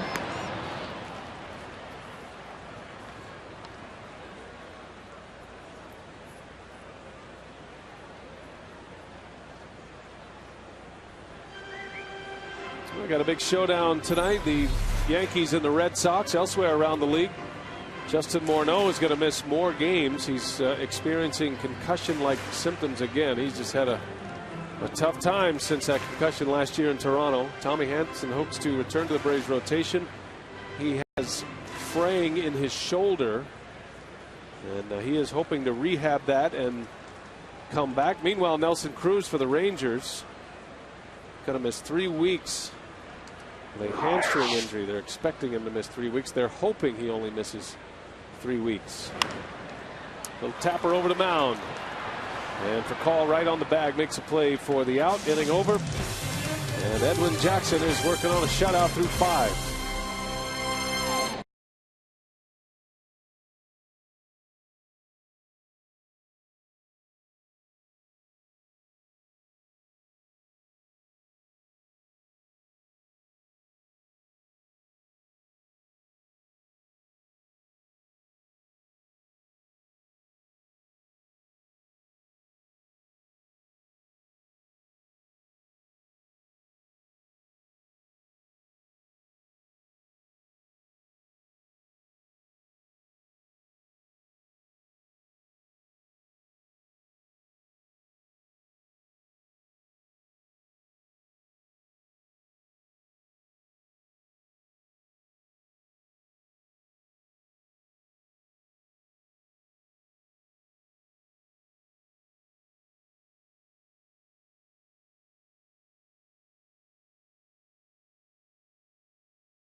On the Fan Zone tab on the FoxSportsWisconsin.com homepage, you can win prizes in the new Fox Sports Wisconsin Fan Zone.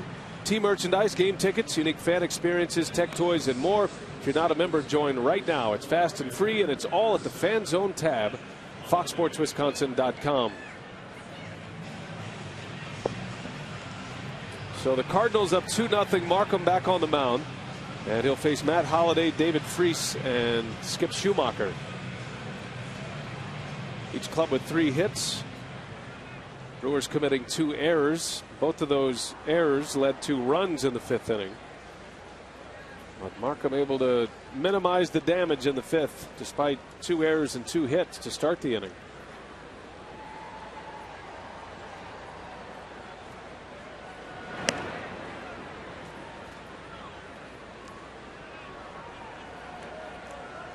Closing up the panels now.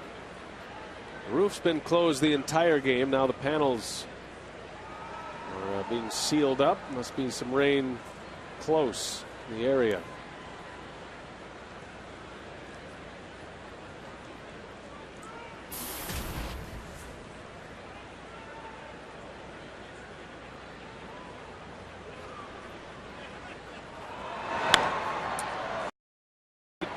Corey Hart is there. And there is out number 1. All right, Rock, back to our AT&T trivia. The question tonight, since '95, the beginning of the divisional races, the wild card era, which an El Central team has won the most games in a season? And a good guess would be the St. Louis Cardinals, because they have won so many divisions. But in 2004, the Cardinals won 105 games. That was the year they made it to the World Series. They were swept in the World Series. Cardinals won 100 games in '05. They've done a lot of winning, have the St. Louis Cardinals, throughout their history. What's interesting is that the Cardinals, the year they won the World Series in '06, they won the division with just 83 wins. 83 and 78 that year was all it took to win the National League Central. Yeah. Remember the '87 Twins? They barely, snuck into the playoffs, barely over 500. It's all about getting hot at the right time. That's what it's about, getting into the postseason, regardless of what your record is. You get in and get hot. That's what it takes. Somebody asked Ron Renicky, do you feel this club is peaking too early? And he said, no, we're hot at the right time. From the second half all the way, hopefully, until the end of October. It's kind of an interesting question, I think. What are you supposed to do about it? Peaking at the wrong time? Yeah, you don't want to peak too early, Rock. What does that mean? I don't know what that means. I've been asked that question a lot, though.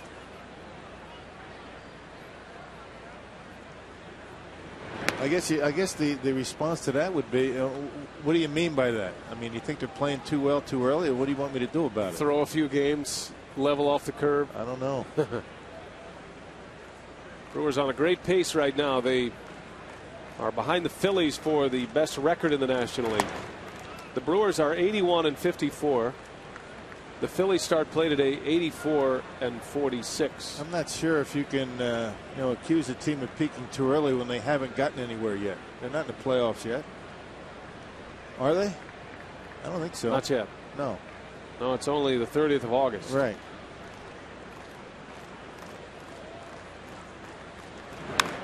That's why you don't hang around the media sessions down there, even though technically you're media. Yeah, I know. I could see you getting a little frustrated. I do stand clear of that thing around the dugout with Ron. I feel bad for him sometimes. Well, the group around Ron Renicky is getting larger and larger by the day.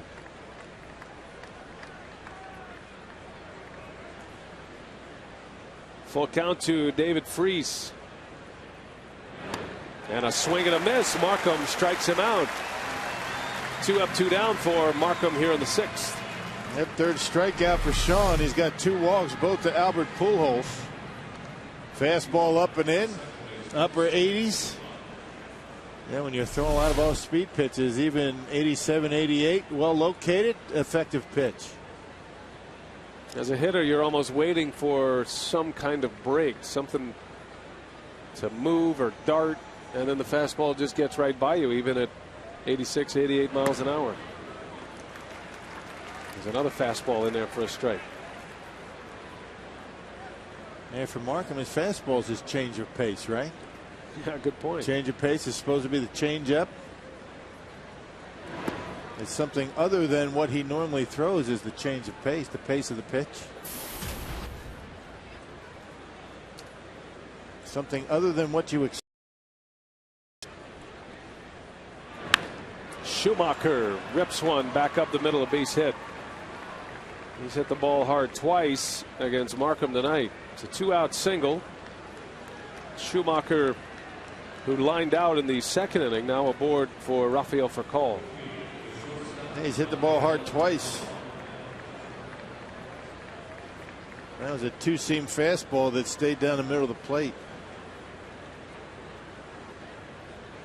The scrappy part of the lineup for the Cardinals. Got some big boppers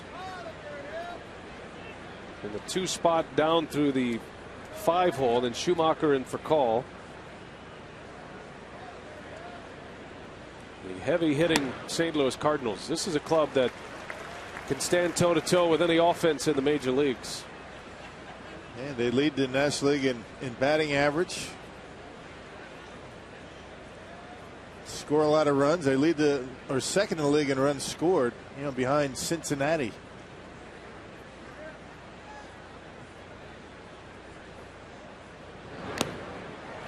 There's a good changeup. Well located down and away. And quickly 0-2 for Markham on Rafael Furcal. Furcal's hit 2 home runs as a Cardinal. They have both come against Milwaukee. And 5 of his 6 runs batted in have come against the Brewers this year. His 18 RBIs total is combining the Dodger numbers with his Cardinal numbers. Cardinals were very active at the trade deadline. Picked up Jackson, Rafael Furcal, Dotel. Dotel, and a left-handed reliever, Mark Zepchinski.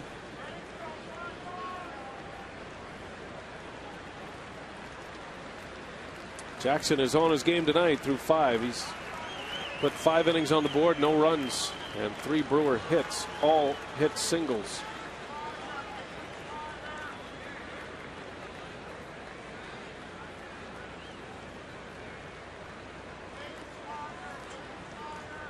Two unearned runs, the difference in this one right now. Markham trying to get through the 6th. And a runner takes off, pitch in the dirt. Heads up base running by Schumacher, and he'll take second on a wild pitch.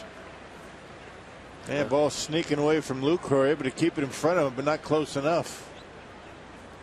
And Schumacher with a good secondary lead, anticipating a pitch in the dirt. And able to get in there head first. And now you got to play it a little bit differently in the outfield. You got to come in a little bit, try and cut down that run in the event of a base hit.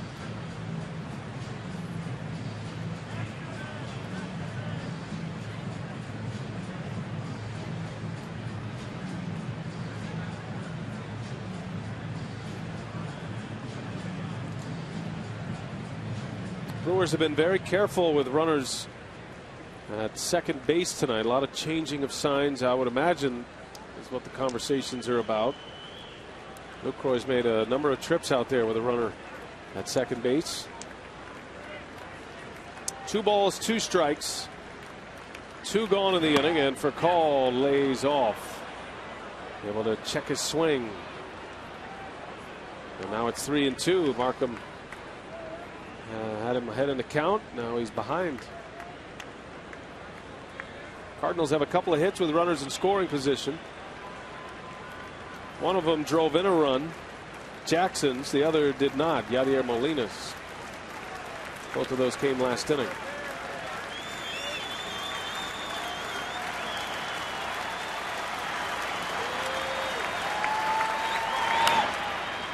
On the ground, fielder is there. Markham covers, side retired. Scoreless 6th inning for Markham, 2-0 Cardinals. The Brewers coming to bat.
Brewery, reminding you to please play responsibly. By Airtran, go, there's nothing stopping you. And by the Miller Lite Vortex bottle, taste greatness.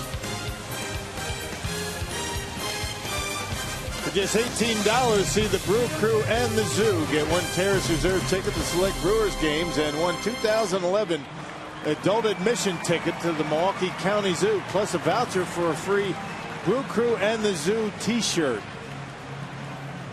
All sealed up at Miller Park. Some thunderstorms in the area, and the sausage race, the famous Clements Racing sausages, and a man down, nose first. Hot dog going down, doing his Eli Whiteside impression there. Man, I'm sure he'll be back in there tomorrow, but he might have a Band-Aid on or two. Corey Hart in the left, way back, and it is off the wall. Hart on his way to second with a line drive double. Boy, in the air under that one, and it's gone. And Hart keeps it rolling. He's now 2 for 3.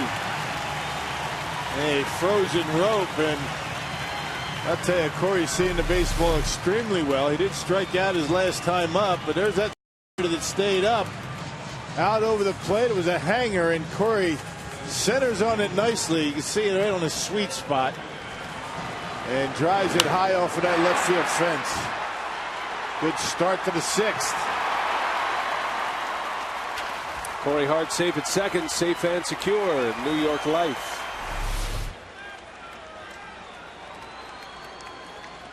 Well, the Bob Uecker call of get up was appropriate there as Hart hits a bullet out off the wall in left field.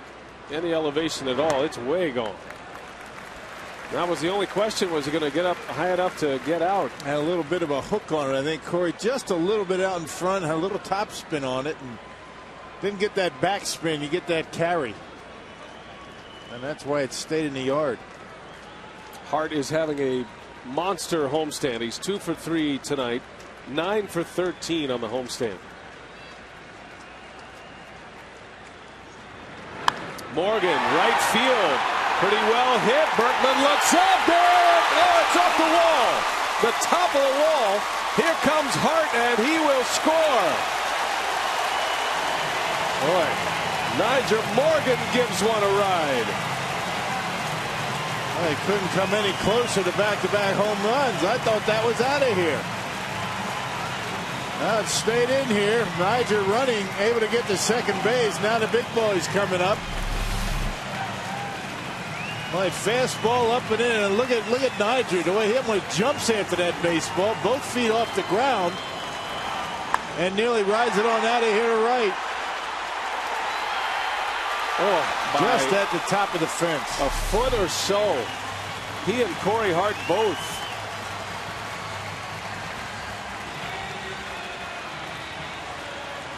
So we've got 2 get-ups so far that didn't get up. Yep, one on a slider, one on a fastball, and Nigel Morgan actually both feet off the ground when he made contact. You know what follows the 2 get-ups, right? Yeah, get out of here.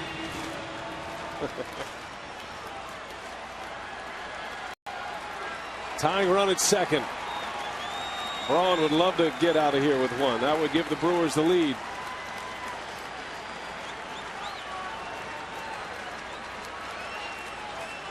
2-1 Cardinals. Back-to-back doubles for the Brew Crew.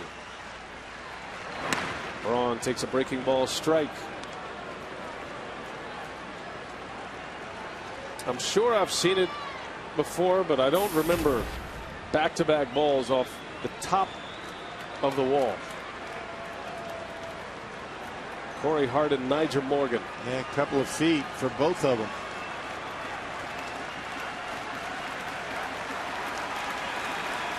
And now the dynamic duo coming up as Braun fouls one back. Oh, he had a good one to hit. You know, Jackson throwing well, 95 right down the middle.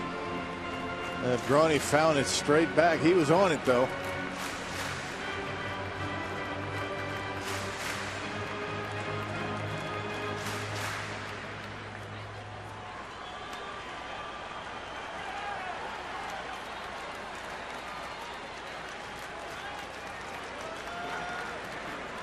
Edwin Jackson facing the gauntlet of this Brewers batting order.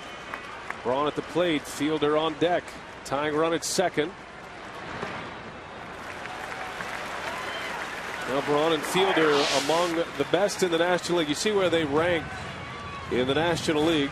Home runs, RBIs, slugging percentage.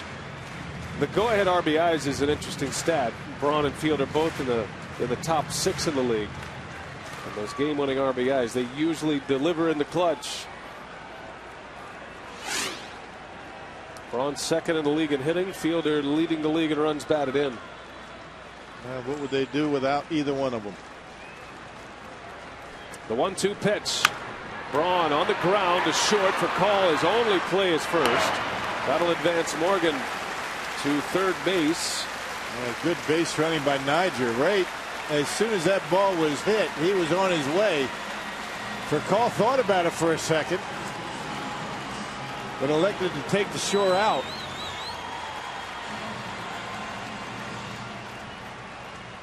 So now the tying run is at third base, just 1 out.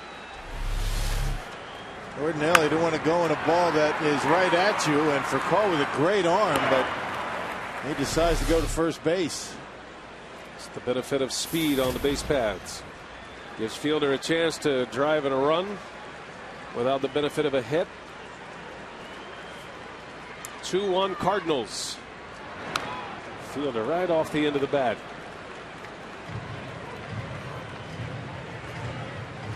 Looked like Prince was geared up for the fastball. He got a breaking ball from Jackson.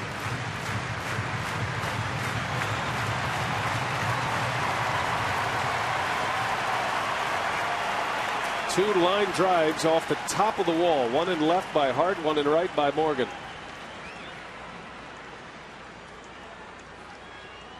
Fielder big numbers with runners in scoring position, and he has Morgan over at third base. Just one away.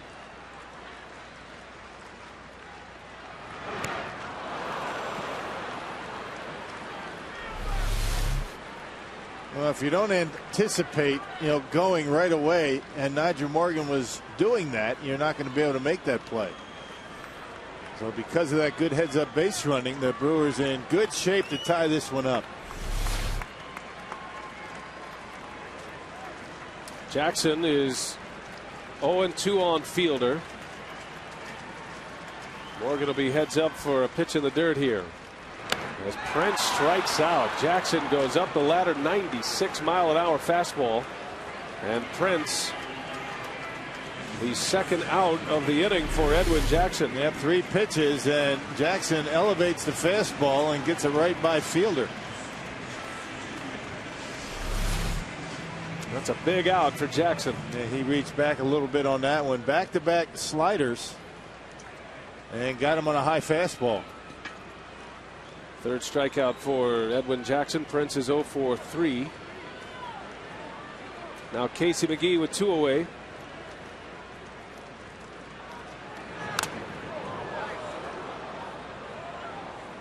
Jackson is reaching back for a little extra with a fastball here in the 6th inning.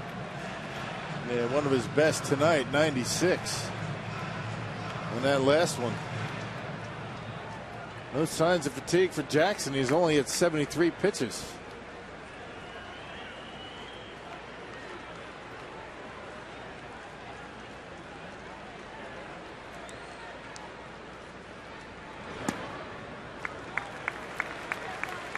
So the 19th ball that he's thrown tonight. He's just pounding the strike zone. 55 strikes, 19 balls. And 3 straight fastballs on Fielder and McGee here in this sequence. McGee trying to deliver with 2 outs. Tying run over at third base. And Casey out in front of a breaking ball. 1-2.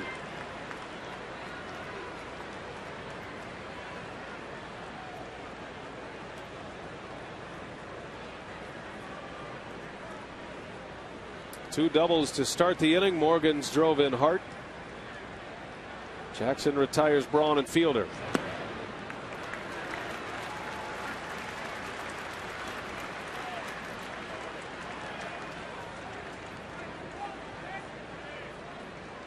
Been a down season overall for McGee. He's had a much better second half, but he's been pretty good with runners in scoring position this year. A .299 hitter compares to a .240 batting average overall. Up in a big spot here. 2-2 the count with 2 away. And Casey lays off. Boy, tough breaking ball there. That looked like it was on the corner, but the count goes 3-2 now. Who was it who said that Bill Welke's a pitcher's umpire? Well, that guy had a pretty good pitch. Is that you that said that? I was somebody. I don't know. Maybe somebody else. You're just hearing things. Full count, 2 outs. He fouls it away. Had one he could handle that time.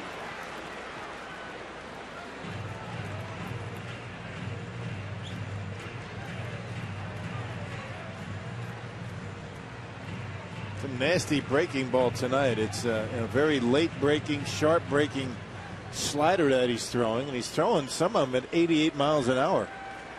And that's pretty hard for a breaking pitch. Not a lot of time to figure it out as a hitter to see rotation and make a decision. Do it again. 3 balls, 2 strikes. And McGee in the left field. Matt Holliday right there. Tough break. The Brewers missed 2 home runs by just a couple of feet. They do get a run. Still 2-1 Cardinals.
Runs were scored by the Cardinals in the top of the 5th. The Brewers committed 2 errors, and Edwin Jackson would cash in with an RBI single. Then John Jay would lift one to left. That would plate another run to give St. Louis a 2-0 lead. And in the bottom of the 6th, Nigel Morgan misses a home run by inches, but that double would score Corey Hart to cut the lead to 2-1.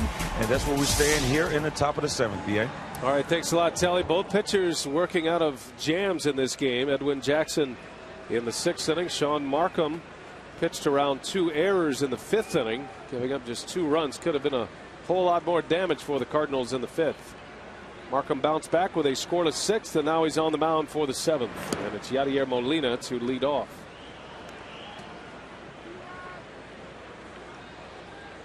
(2-1) St. Louis. The Brewers have out hit the Cardinals 5-4. A bad luck inning for the Brew Crew in the 6th. 2 line drives that miss going out by a foot apiece. Morgan's maybe less than a foot on that right field wall, and then McGee hit one sharply to left, but right at Matt Holliday for the final out of the inning.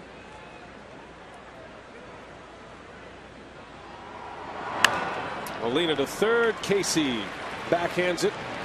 Plenty of time for Molina. 1 gone in the 7th. Brewers have been scoring a lot of runs for Sean Markham lately. They were shut out his last time on the mound by the Pirates. Markham's last win was against the Mets on the 19th of August. Went 7 innings, gave up just 1 run. The Brewers put 6 on the board that night. Yeah, Sean has not been in that spot in the rotation where the Brewers have been scoring a lot of runs. It's very similar to Randy Wolf. Usually it's Gallardo and Reinke that get the run support. But still pitching pretty well. Still has 11 wins.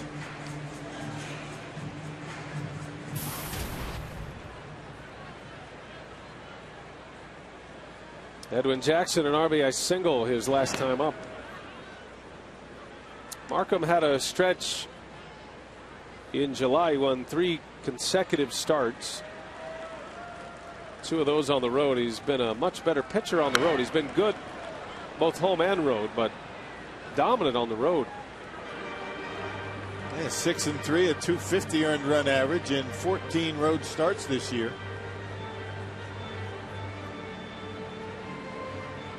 Well, compared to 5-1 with a 4.29 ERA at home. Yeah, neither one too bad.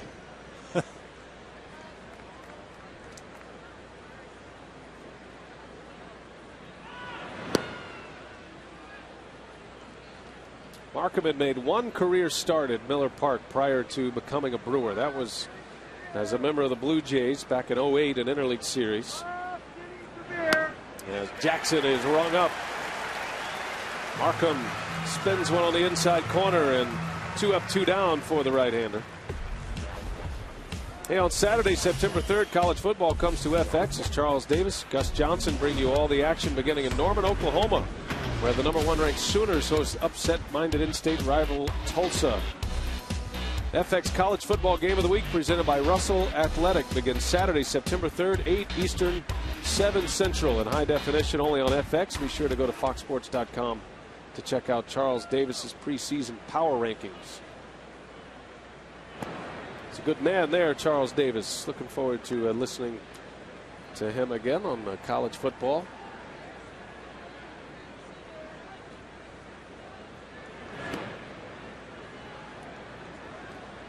College football getting cranked up this week. Thursday, the Badgers. Right? That's UNLV. right. Yeah, Badgers UNLV Thursday. The Brewers have a 3 o'clock game. So that'll be a good afternoon and evening full of sports here in Wisconsin.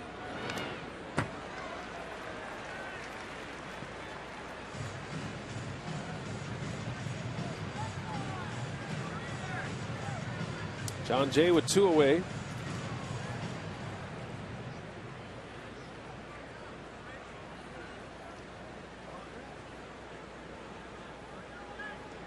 Two balls and a strike on Jay. Swing and a miss. That was a good breaking ball right there from Sean Markham.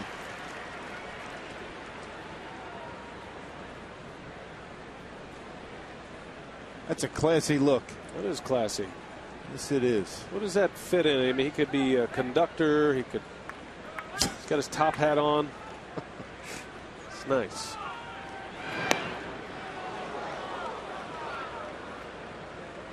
I mean, that's the kind of look for a pennant race, wouldn't you say? That's a handsome cab look right there. He looked good in Central Park. Horse and buggy. Yeah, that's it. He does have Tony Plush on the back of that. With those two, that cute couple in the back. Skips away from Luke Croy, and John Jay is aboard. Markham issues a walk. It's his 3rd walk allowed. He walked Pujols twice, and now Jay. Cardinals have been able to put some 2-out base runners aboard against Markham in this game. It's the 4th time in 7 innings that Markham has retired the first 2 hitters and then given up a base runner via walk or hit. So now he has to deal with Berkman hitting in the 2 spot in the batting order for the first time this year for La Russa.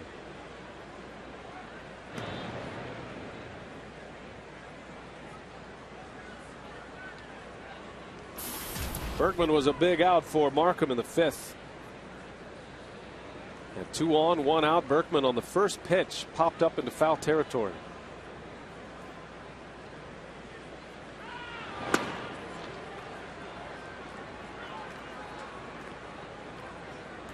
All of a sudden, Markham losing his command just a little bit as Cameron Lowe starts to get loose in that bullpen. Yeah, going along so well. The fourth, only 8 pitches to get through the 4th inning. That was the inning where Holliday bounced into a double play.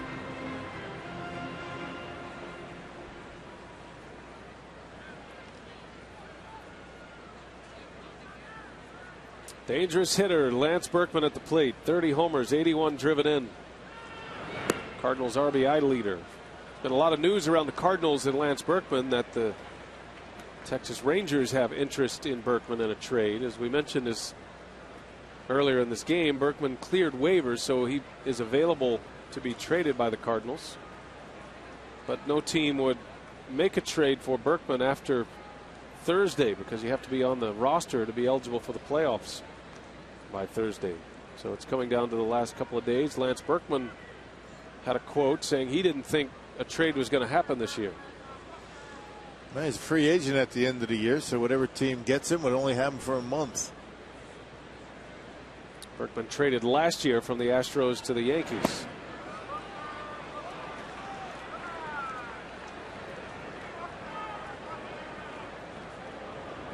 So Cameron Lowe starting to heat it up. Berkman ahead in the count 3-0 on Markham.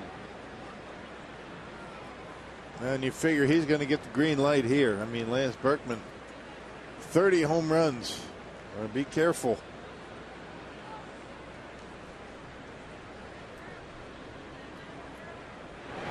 And he swings away and he lifts one in the air, playable to right. Hart makes a catch and Markham is through 7. 2-1 our score. The Cardinals lead. The Brewers are coming up.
Here, Davey, I'll tell you what, including tonight, last 4 games, he's only given up 4 earned runs. Well, you know, Ron Renicky says that this man keeps him in the ballgame. He hasn't pitched bad. He's always pitched either great or good, and he's pitching a very good ball game, but he's been no run support. So, and the 2 runs are unearned. So hopefully we can get back in that, get back in there because our bottom of the order's got to pick it up a little bit. All right, it all starts with the Unieski Betancourt, and of course we got Brewers Live postgame coming up afterwards. Brian. All right, Craig, Davey, thank you. As Uni Betancourt, a bouncer to the shortstop for call, long throw in time. What an arm! Yeah, how about that arm? How about the backhand, the soft hands for Call, able to get in a hole and throw a rocket over to Pujols. It doesn't get any better than that. When that guy's healthy, he's something else. He's a difference maker defensively. Nice soft hands, number 1. Look at the throw. Right on the money, a frozen rope. He's something else. That is a long throw from back in the grass. Had some finish on it to get Betancourt for the first out of the inning. Jerry Hairston Jr. now.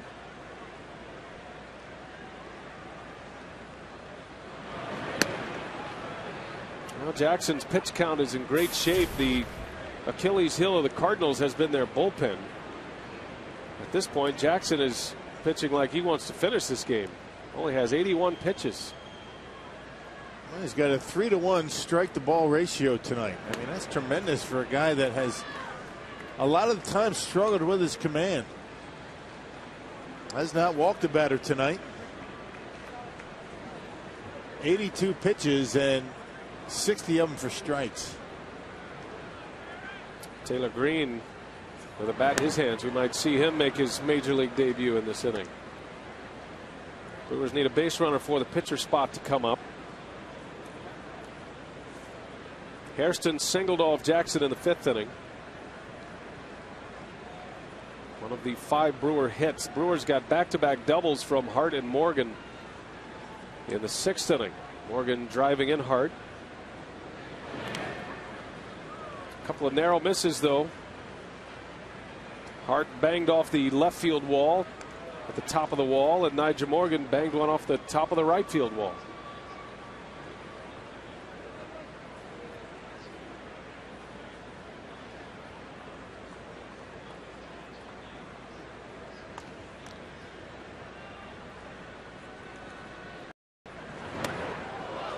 Almost took the glove off of Yadier Molina. Full count to Hairston now. You know, you have a deceptive fastball when you almost get one by Molina. Yeah, well, that was what, about head high to Jerry Hairston? Molina trying to get as low as possible. Jackson let one fly. Full count.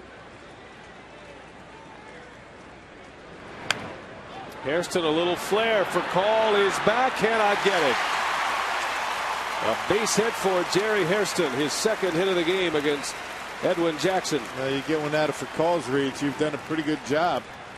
Foucault came closer to that than did Matt Holliday. You would figure that the outfielder would not be playing that deep with Hairston up. Holliday not very fleet of foot, but Foucault came pretty close. Remember, it was Foucault who made a great over-the-shoulder catch that helped the Cardinals to a win here at Miller Park last time around. That was that extra inning game. And Foucault able to grab that one in short left. Hairston put it out of his reach. Now Jonathan Lucroy with George Kataris in the on-deck circle. Lucroy is 0 for 2.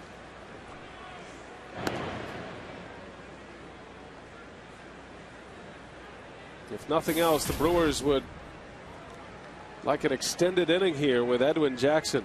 Take some pitches, get deep in counts, try to get that pitch count up and get into the Cardinal bullpen. Looks like Arthur Rhodes is getting loose in the pen right now.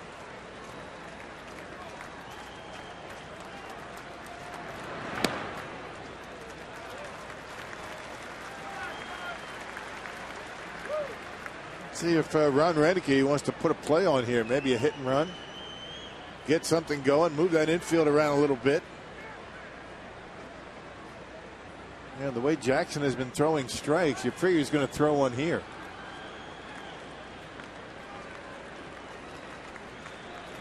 Lucroy, good contact hitter, good guy to do it with.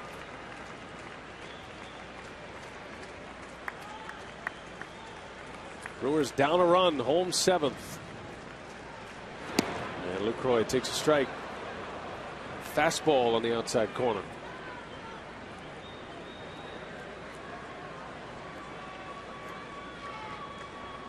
Lucroy has a little pop. 9 homers this year, 53 driven in. It was a season in the minor leagues he had 20 homers. Many feel he is a 20 home run a year type player down the road as a big leaguer. Right field line hit pretty well. Berkman on the run. Fair or foul? That is a foul ball. Close call.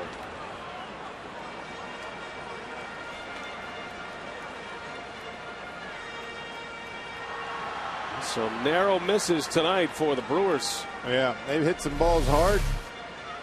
This one just slicing about 3 feet foul. And Linz Berkman would not have come close had it stayed fair.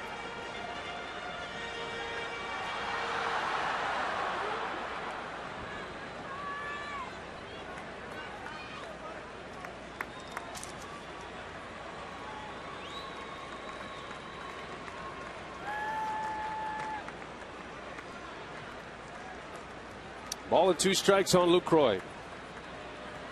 Both of his outs tonight against Jackson in the air.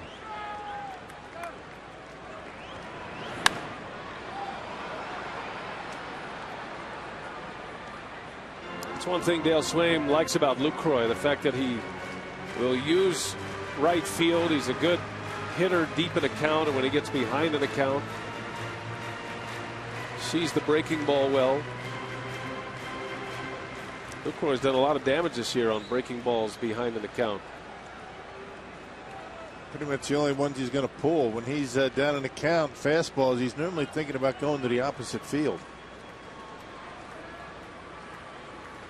Looking for a mistake from Jackson. 1 ball, 2 strikes. And Lucroy pulls it to third. Freese over to Schumacher. The turn at second in time and a double play. And the inning ends. Brewers come up empty in the 7th. Cardinals go around the horn, 5-4-3, and we're on our way to the 8th inning. St. Louis 2, Milwaukee 1.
First pitch coming in at 73 degrees with winds out of the southeast at 6 to 12 miles per hour.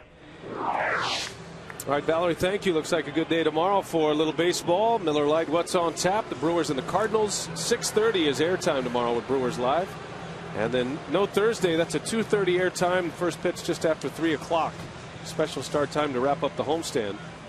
The scheduled pitching matchups: Randy Wolf against Jake Westbrook tomorrow. Then Giovanni Gallardo and Brandon Dixon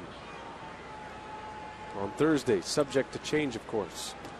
Cameron Lowe is on the pitch. Sean Markham is out, on the hook for the loss in a 2-1 Cardinal lead. Cameron Lowe to face Albert Pujols, Matt Holliday, and David Freese here in the 8th inning. Yeah, Cameron Lowe has been outstanding. His last 12 appearances has allowed only 1 run. Last pitched on Tuesday at Pittsburgh, so it's been a while for Lowe.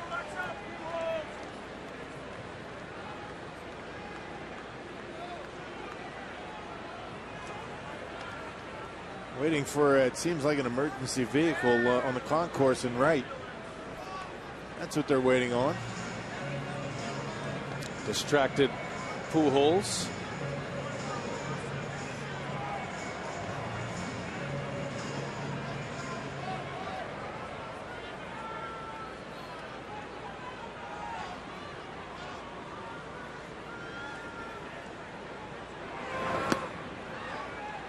Two balls and no strikes on Pujols. Albert has been aboard twice tonight. He walked.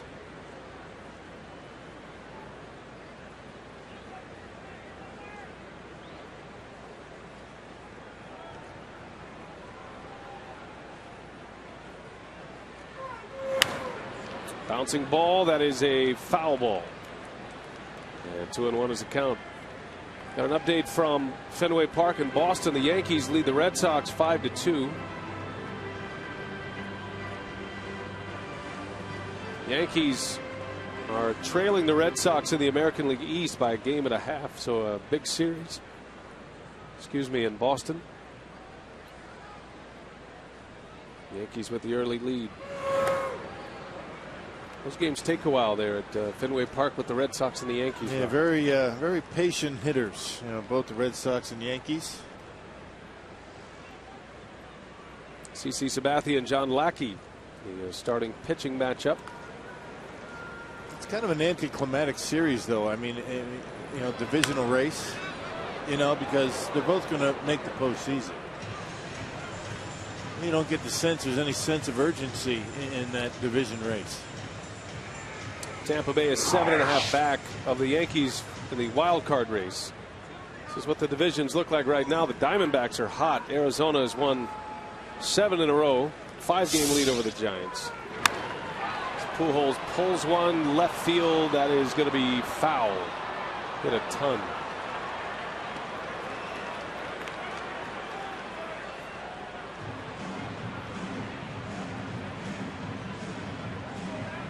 Rangers and the Angels at this point the best race outside the Red Sox Yankees, but as Rock mentioned, those two look like they're headed to the postseason. Rangers up 3.5 now. A called strike 3. Pujols is rung up. Cameron Lowe surprised him with a breaking ball, and Albert Pujols strikes out looking, not something he does very often. Well, they're trying to sell that one to Bill Welke, but he would have nothing of it. Looking fastball, got the breaking ball, and I mean that was clearly a strike right down the middle. I think Albert knew it. What do you think? I think he played the Albert Pujols greatest right-handed hitter in the game card right there to see if Bill Welke would bite. He didn't sell it. I don't think he could sell one right down the middle. Maybe on the corners.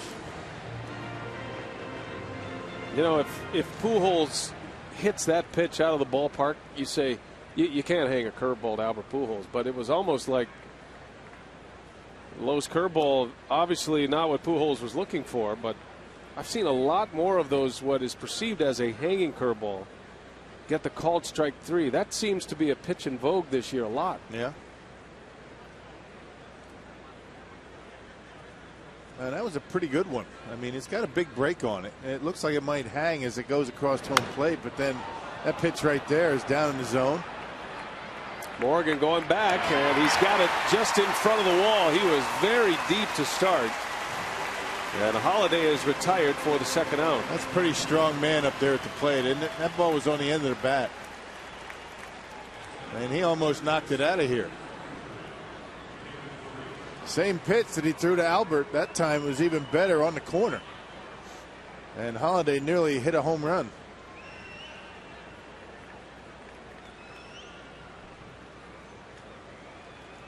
Two outs. David Freese at the plate.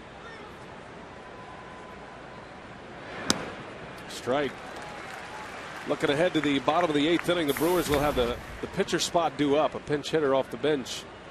And then to the top of the order in the red hot Hart and the red hot Nyjer Morgan. 2-1 Cardinals. Top of the 8th inning. 0-2 the count on David Freese.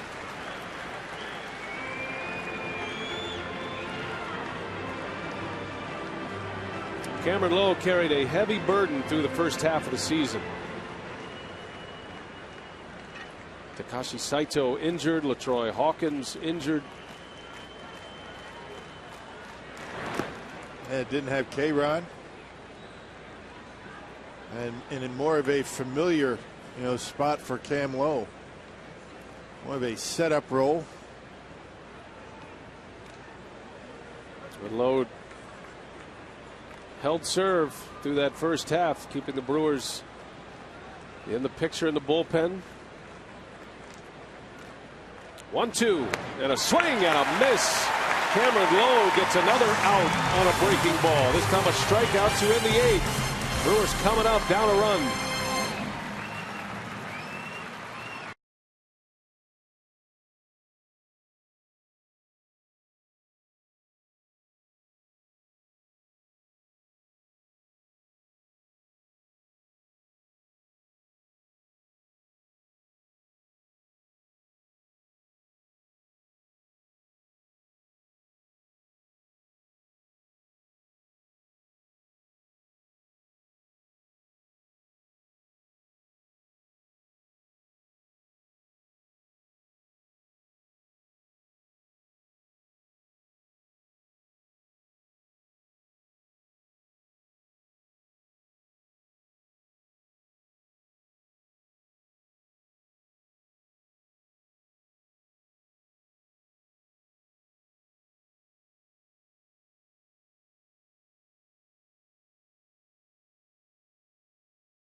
Guitarist will lead off. He'll pinch hit. Our Ho-Chunk Gaming text question: what does the pine tar on the bat do? Luke wants to know. From Marquette, that is Casey McGee's bat, and that's excessive pine tar right there. But if you notice, that's not where he puts his hands. I mean, he'll just tap his hands on that pine tar. It's sticky stuff. It just gives him a better grip on that bat. Some changes here for the Cardinals as La Russa tightens up his defense. Schumacher in right and Ryan Theriot out at second base, and La Russa, who allowed Jackson to warm up. Once the pinch hitter Kataris was announced, La Russa will come on and make the change here. So Jackson is out, and La Russa is going to play matchup the rest of the way. He'll bring on the left-hander. We'll take a break.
2-1 is the score, and some managerial maneuvering going on as La Russa goes with his left-hander Arthur Rhodes. George Kataris was announced as the pinch hitter, and Ron Renicky counters by sending up Josh Wilson to pinch hit to start the 8th inning. And this could be one of those innings where Tony La Russa empties out his bullpen as Descalso takes over third base in a double switch. Well, La Russa has removed 2 of his big boppers in Berkman and Freese. As Josh Wilson starts it, trying to get it to the top of the order with some base runners. Wilson, as a pinch hitter, is 3 for 16. Does have a home run. Arthur Rhodes was released by the Rangers and assigned by the Cardinals right off his glove. Recovers, throws Wilson out. Boy, another tough break.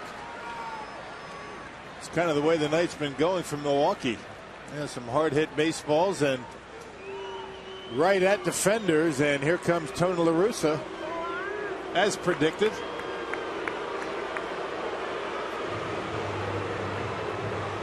Rhodes giving up a shot off the bat of Wilson, but able to get a glove on it and get the out. So another break as La Russa is at work here in the 8th.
Sitting on a 12-game hitting streak, and the Powerball home run count to 21 after his one-armed home run on Sunday against the Cubs. Hart had a big day Sunday afternoon. He had 2 hits, a walk, drove in 2 runs. He scored 2 runs. He's got 2 more hits today, and he'll face Jason Mott, representing the tying run at the plate. Yeah, he's had a good season. 63rd appearance, a 170 earned run average. He's only allowed the 1 home run, so he keeps the baseball in the ballpark. A hard thrower. That was at 98, that last fastball. Mott has been at the top of his game lately. He's only given up 1 hit in the month of August. He hasn't given up a run, and only 1 hit the entire month.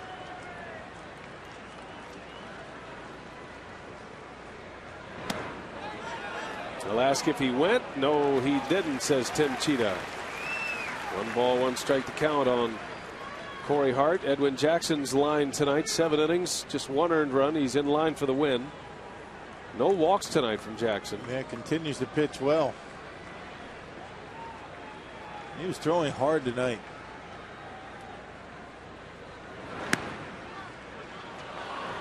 One and 2 to Corey Hart. Mott is coming off his first save of the year against the Pittsburgh Pirates. That was back on Sunday.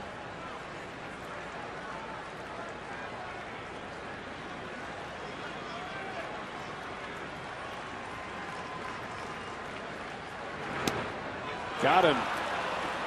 Changed his arm angle a little bit and strikes out Corey Hart for the second out of the inning. Yeah, he's got a nasty delivery. He's got an interesting setup, something that you don't see a whole lot.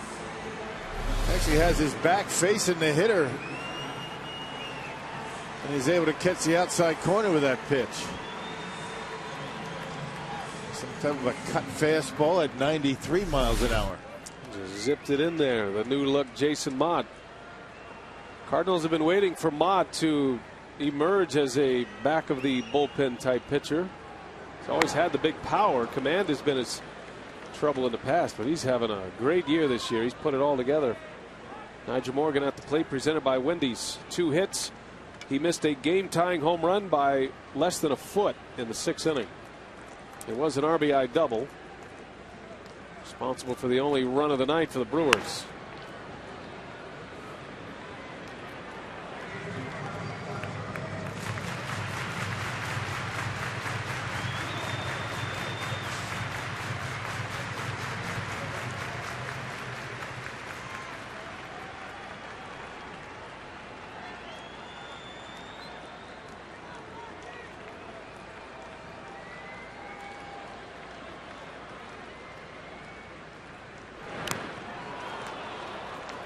Foul tip off of Molina. Morgan stays alive.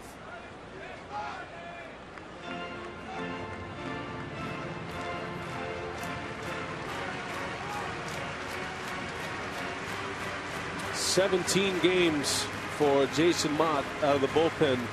Just 1 hit and no runs over those last 17. Hey, go with a hot hand if you turn La Russa. You have Fernando Salas, McClellan, a number of guys that have saves this year. 6 different Cardinals have saves for the Redbirds this season. And they have let a lot of games get away at the back of their bullpen. Morgan down 0-2 in tight. 1 ball, 2 strikes on Nigel Morgan. You got Braun coming up next. Mark Zepchinski in case Prince Fielder should bat in this inning. I think everybody in this crowd is anxious to see a Mott-Braun matchup again. Morgan just got a piece.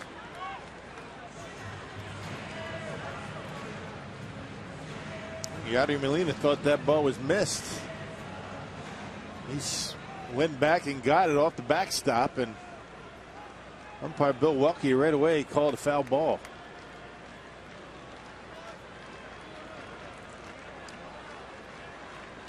Braun hoping for his chance against Mott here in the 8th. Morgan has to reach.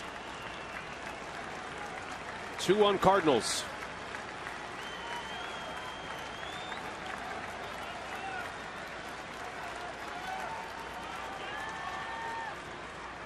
And a 1-2 pitch. Niger takes a ball. 2-2 on Nigel Morgan. Morgan handles a fastball well. It's a breaking ball that gives him trouble at times. See John Axford in case the Brewers tie it up. Might see him anyway.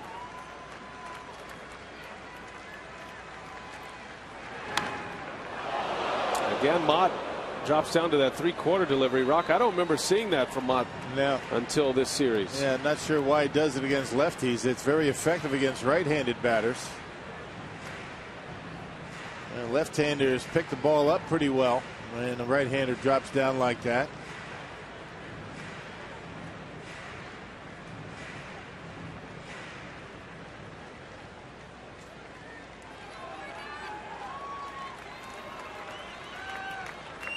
Well, he dropped down and struck out Corey Hart for the second out. See what he does here. The 2-2. Tried it again, and Morgan fouls it back. Boy, he has a big fastball.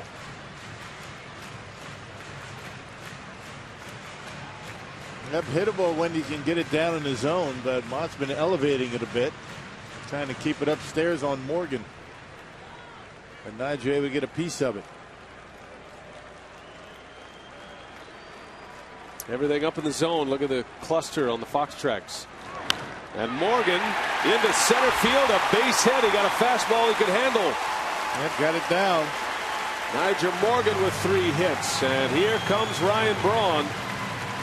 And those of you who were paying attention to the series last time around, Saito hit Pujols to load the bases. And then the next inning, Jason Mott was on the mound. He missed Braun the first time. And then he didn't miss the second time. And that started a big mess. That actually put the tying run aboard. The Brewers were unable to square it up in that game. But this is round 2. Mott against Ryan Braun.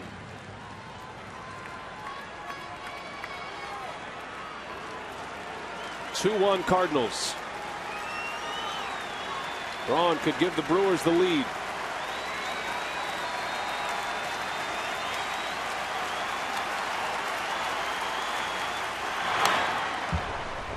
Got a fastball by him. Braun was ready for it. Yeah, that was still late. Good pitch to hit. It was down in his zone.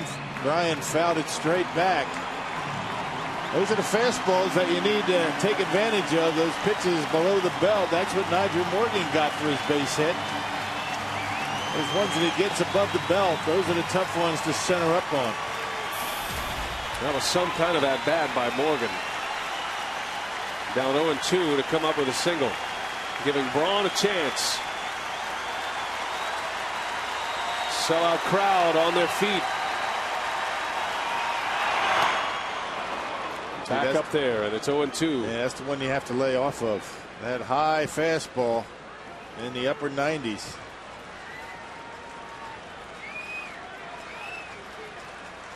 When Mott has been ahead, he has gone with that 3/4 delivery. Struck out hard on that pitch. Morgan was able to foul it off. See what he does with Braun here. 0-2 the count. Tying run at first. Go ahead run at the plate. Yeah, the Cardinal outfield very deep. It's going to be tough for Morgan to score on anything that stays in the ballpark. You can see how deep John Jay is out there in center. La Russa improved his outfield defense with Schumacher in right, removing Berkman from the game.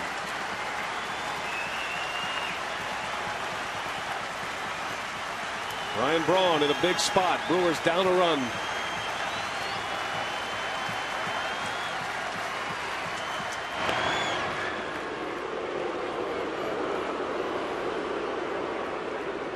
Just trying to keep him close. They're not thinking that he's going to run. They want to keep him close in the event of an extra base hit.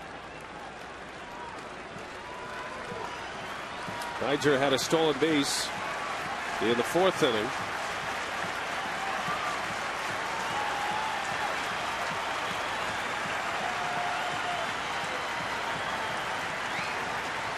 One and 2 on Braun. And Ryan fouls it away. Best fastball of the inning, 98 miles an hour by Mott. Boy, he's cranking it up there in this inning. I don't remember him throwing this hard. He is oiled up out there tonight.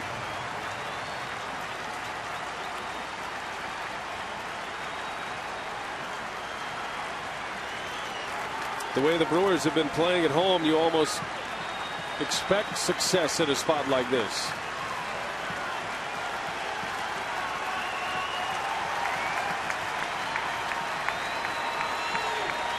The face of the franchise. His club down a run. Braun, a grounder out to short for Call. Will shovel it to the bag. And the side is retired. Mott gets through it. The Brewers threaten but cannot score. Still 2-1.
Still 2-1 the Cardinals with 2 unearned runs in the 5th inning. And their terrific pitching has made it hold up. Brewers got a run in the 6th inning. Nigel Morgan driving in Corey Hart with a double. But 2-1 as we go to the 9th, and it's going to be Marco Estrada. And he will face Skip Schumacher, Rafael Furcal, then Yadier Molina. The last 3 appearances for Marco have been starts, and he started in place of Narveson, who was on a disabled list. He's 3-2 with a .370 earned run average in 7 starts this year. That is good success as a relief pitcher. 28 relief appearances for Marco Estrada. Sean Markham started, went 7 innings, gave up 2 runs, both unearned runs. There were 2 errors in that inning by the Brewers. And that 2-run 5th. Cameron Lowe, a scoreless 7th inning, and now Estrada, or rather a scoreless 8th inning, and now Estrada here in the 9th.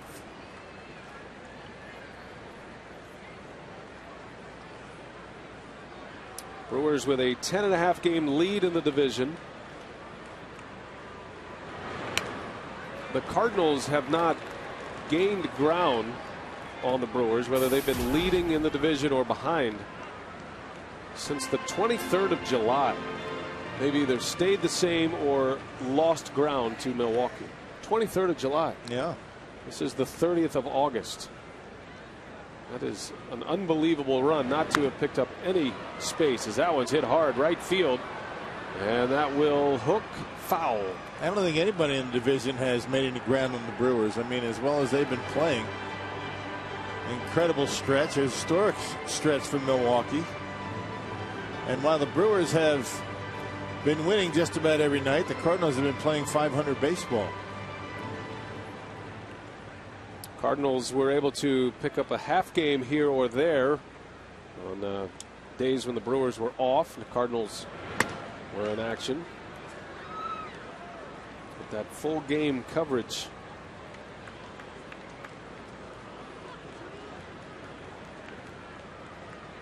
One and 2 the count on Schumacher.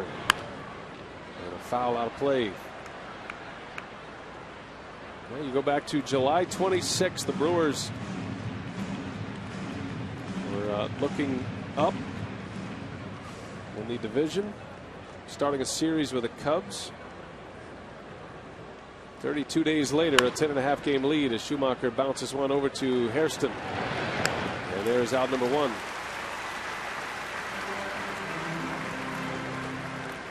I saw Chris Narveson loosening up, perhaps just in case Descalso gets an at-bat in this inning.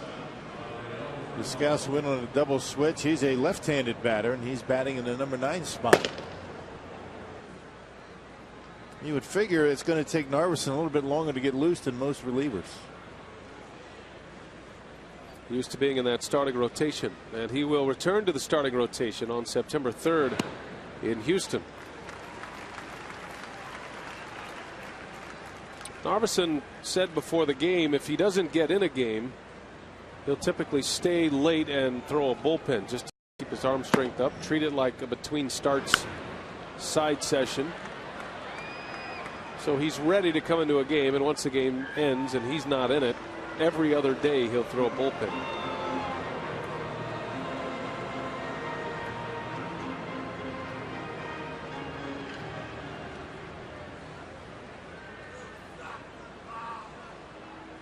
No balls and 2 strikes on for call.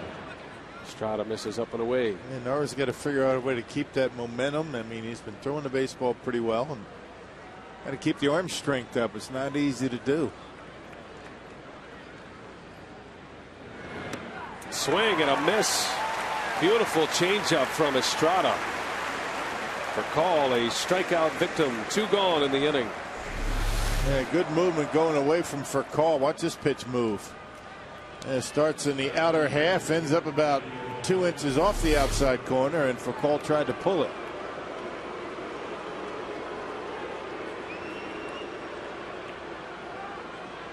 And here's Yadier Molina in there for a strike. Diamondbacks are out in front of the Rockies 3-2. Diamondbacks have won 7 straight. That game's in the 4th inning. Molina, base hit. Just reached out and poked one into left. 2-out single. And here comes Descalso, and now we'll see if Renicky goes to Narveson in the bullpen. Yeah, you got back-to-back left-handed batters coming up. You've got Descalso and then John Jay. I mean, if you're going to try him out in a relief role, this might not be a bad time to do it.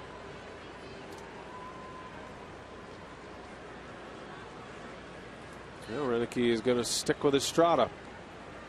Descalso batting for the first time. He came in on the double switch.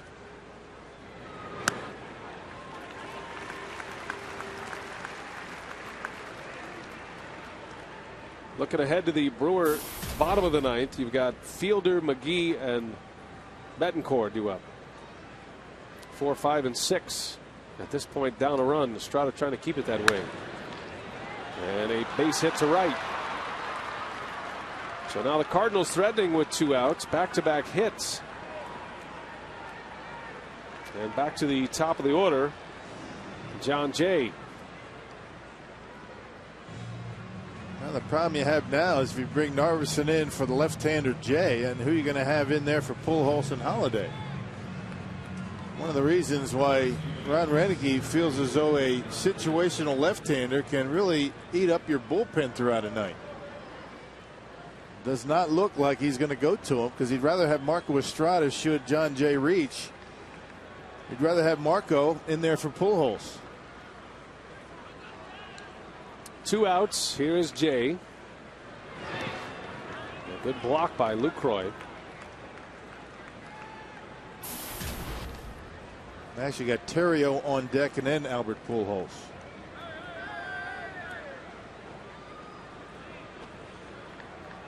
Remember Lance Berkman taken out of the game for defensive purposes last inning.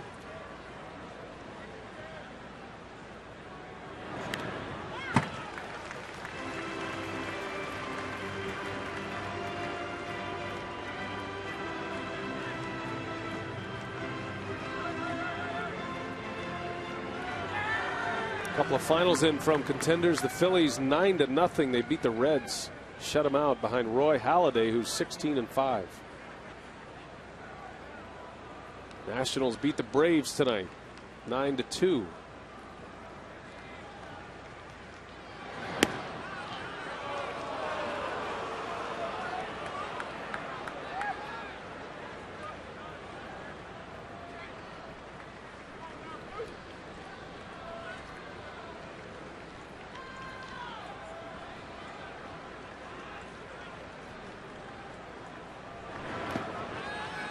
Three balls and a strike on Jay.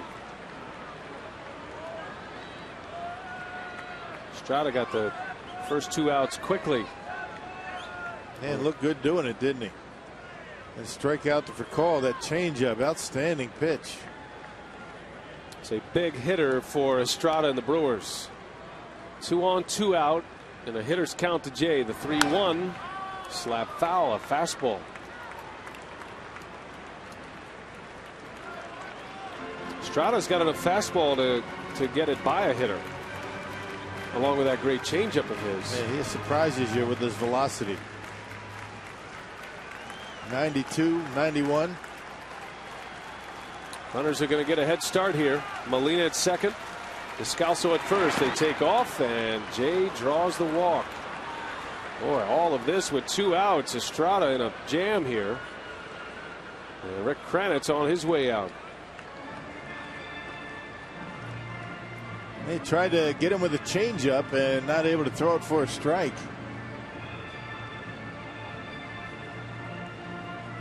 And changeup, a very effective pitch when a hitter has to be aggressive, like when he got 2 strikes on for call, that had him chase it out of the strike zone. Not necessarily a pitch that Marco throws for a called strike all the time.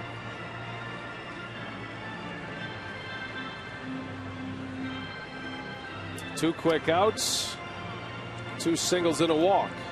And now the bases are loaded for Ryan Terrio.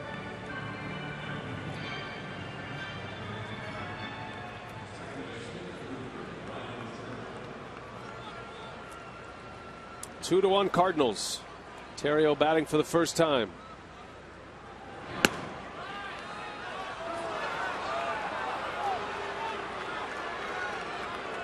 Molina had a 2-out hit. Descalso on his first trip to the plate tonight, a single to right, and then Jay drew the walk. Good at bat by John Jay.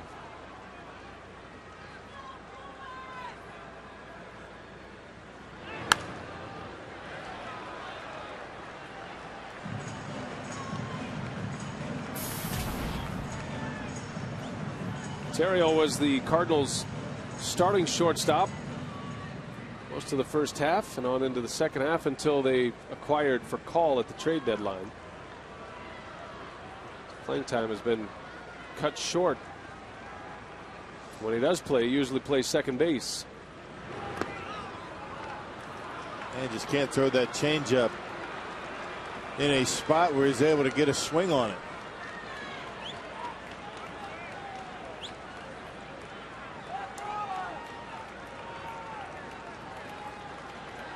Got Pujols coming up next. Bases loaded, 2 outs. Terrio at the plate. And a foul back. Had a big cut. 2-2 on Ryan Terrio.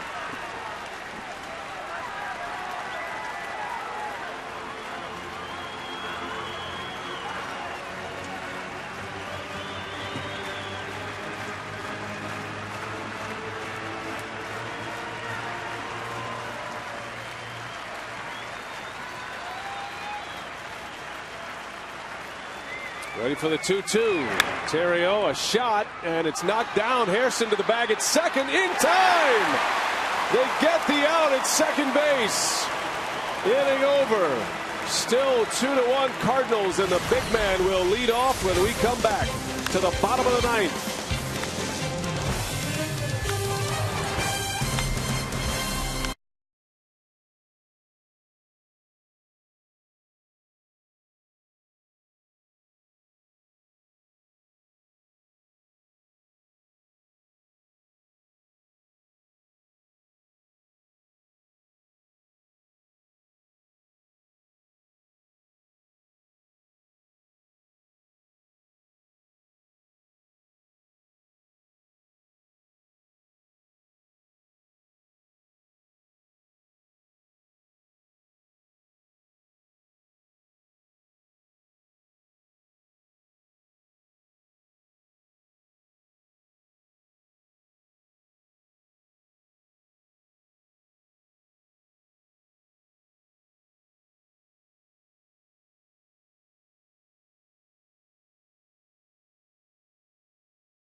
Just happened. Finishes are earned and celebrated. Morgan in the right, way back.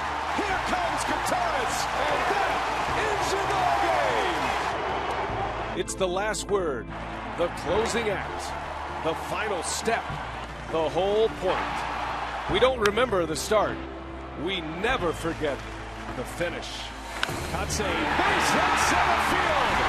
Fielder will score, and this one is over. Another walk-off win for the Brew Crew. And do they have another one in them here tonight? 2-1 Cardinals. We are in the bottom of the ninth. Mark Zepchinski on the mound to face Prince Fielder. La Russa goes back to his bullpen, brings on his left-hander to face Prince.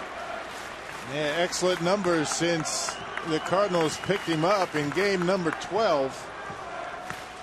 Look at the earned run average, 10 punch-outs in 11 innings.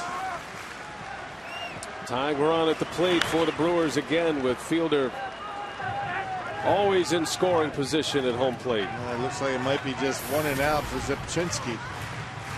You got Prince and nothing but right-handed batters coming up. Fernando Salas, Cardinal closer, loosening in the bullpen. Fielder is 0 for 3 here tonight. 1 ball, 1 strike on Prince. 2-1 the count. Fielder frustrated at his last at bat. He was up with a runner at third, the tying run, and just 1 out. And Edwin Jackson struck him out. It was a turning point for Jackson, who wins 7 tonight and is in line for the win.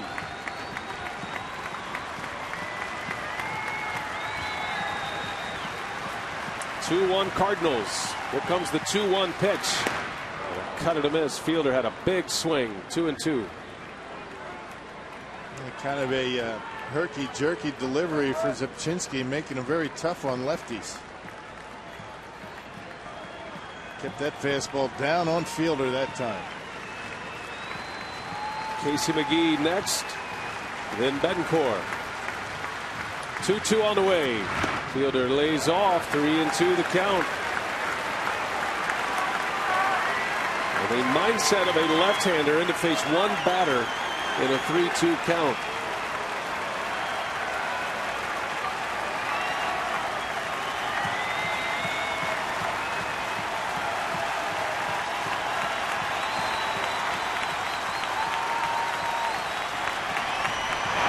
Walked him.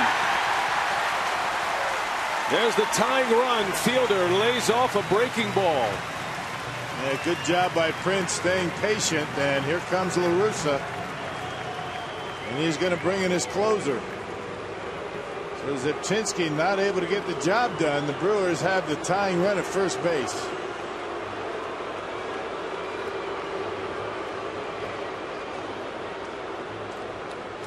La Russa got 7 innings out of his starting pitcher. And now we'll bring on his 4th reliever, Fernando Salas, into pitch. We'll take a break.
For Salas, 64 punch-outs in just shy of 62 innings of work. He's given up the 6 home runs. Where would the Cardinals be with some 9th inning success? They have 23 blown saves this year. Only the Nationals have more. Tony La Russa has had a hard time getting to the finish line with this bullpen. Fielder at first, representing the tying run. Here is McGee. Ooh, had a big cut. Casey trying to end it with 1 swing of the bat. Yeah, he had a good one to hit. That's his pitch. That fastball a little bit above the belt, and he fouled it straight back. He was on it.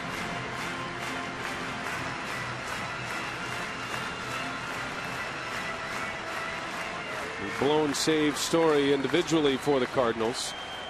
Salas the most often called upon. Nobody out, runner at first. Salas gave up a game-tying home run to Neil Walker in Pittsburgh.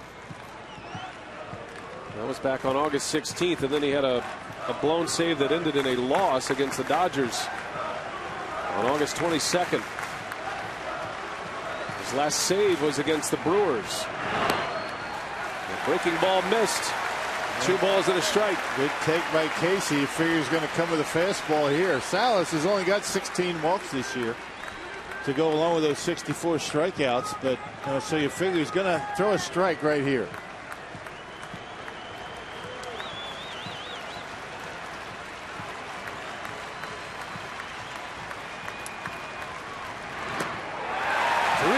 And a strike on McGee. Sellout crowd on their feet. La Russa went with Zapchinski, the left-hander, to face Fielder. He walked him.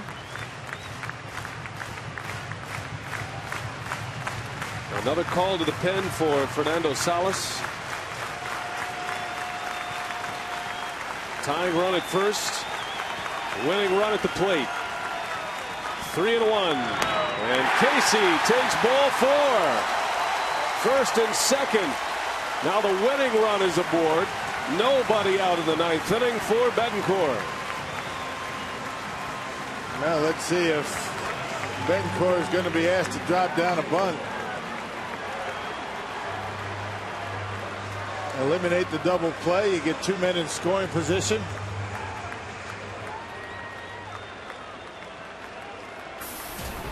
You've got Taylor Green, you've got Kotze and Counsell left on your bench. Cardinals expecting a bunt.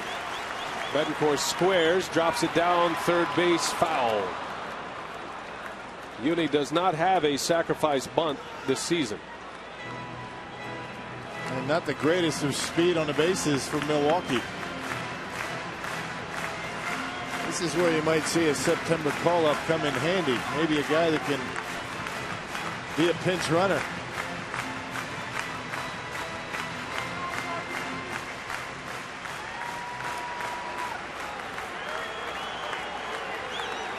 Well, look how close Albert Pujols is on the grass. Yeah, it's going to be tough to drop down a sac bunt with the way those corners are crashing. Pujols trying to get to the other side. Betancourt drops a bunt down. Pujols going to third. Get the out there to first. Low throw.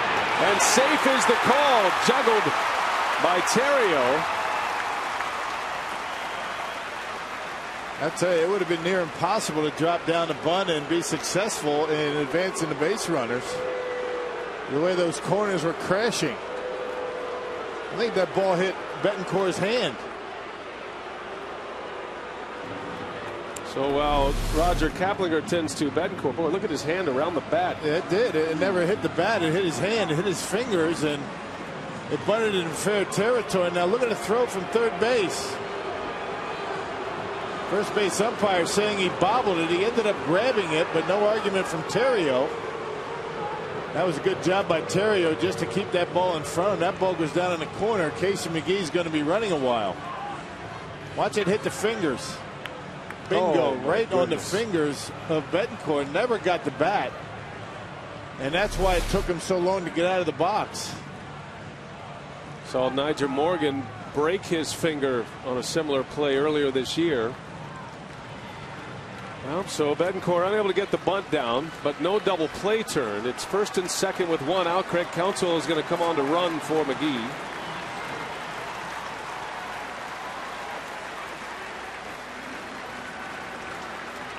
Counsell at second. Betancourt at first. Tying run in scoring position, and Mark Kotze will hit.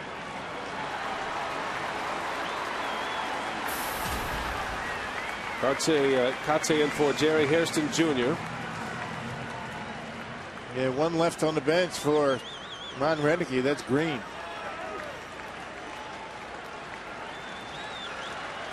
The base hit should tie it up.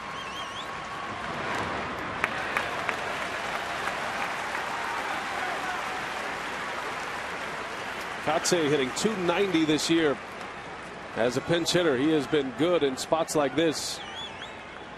Kotze has 9 hits in 31 at-bats, the most often used pinch hitter for Ron Renicky this season. And he's got a ton of room in left center. They're giving him the gap out there. Put one out there, this game's over. Betancourt is going to be able to score. Look at all that room in left center. And Kotze not afraid to go that way.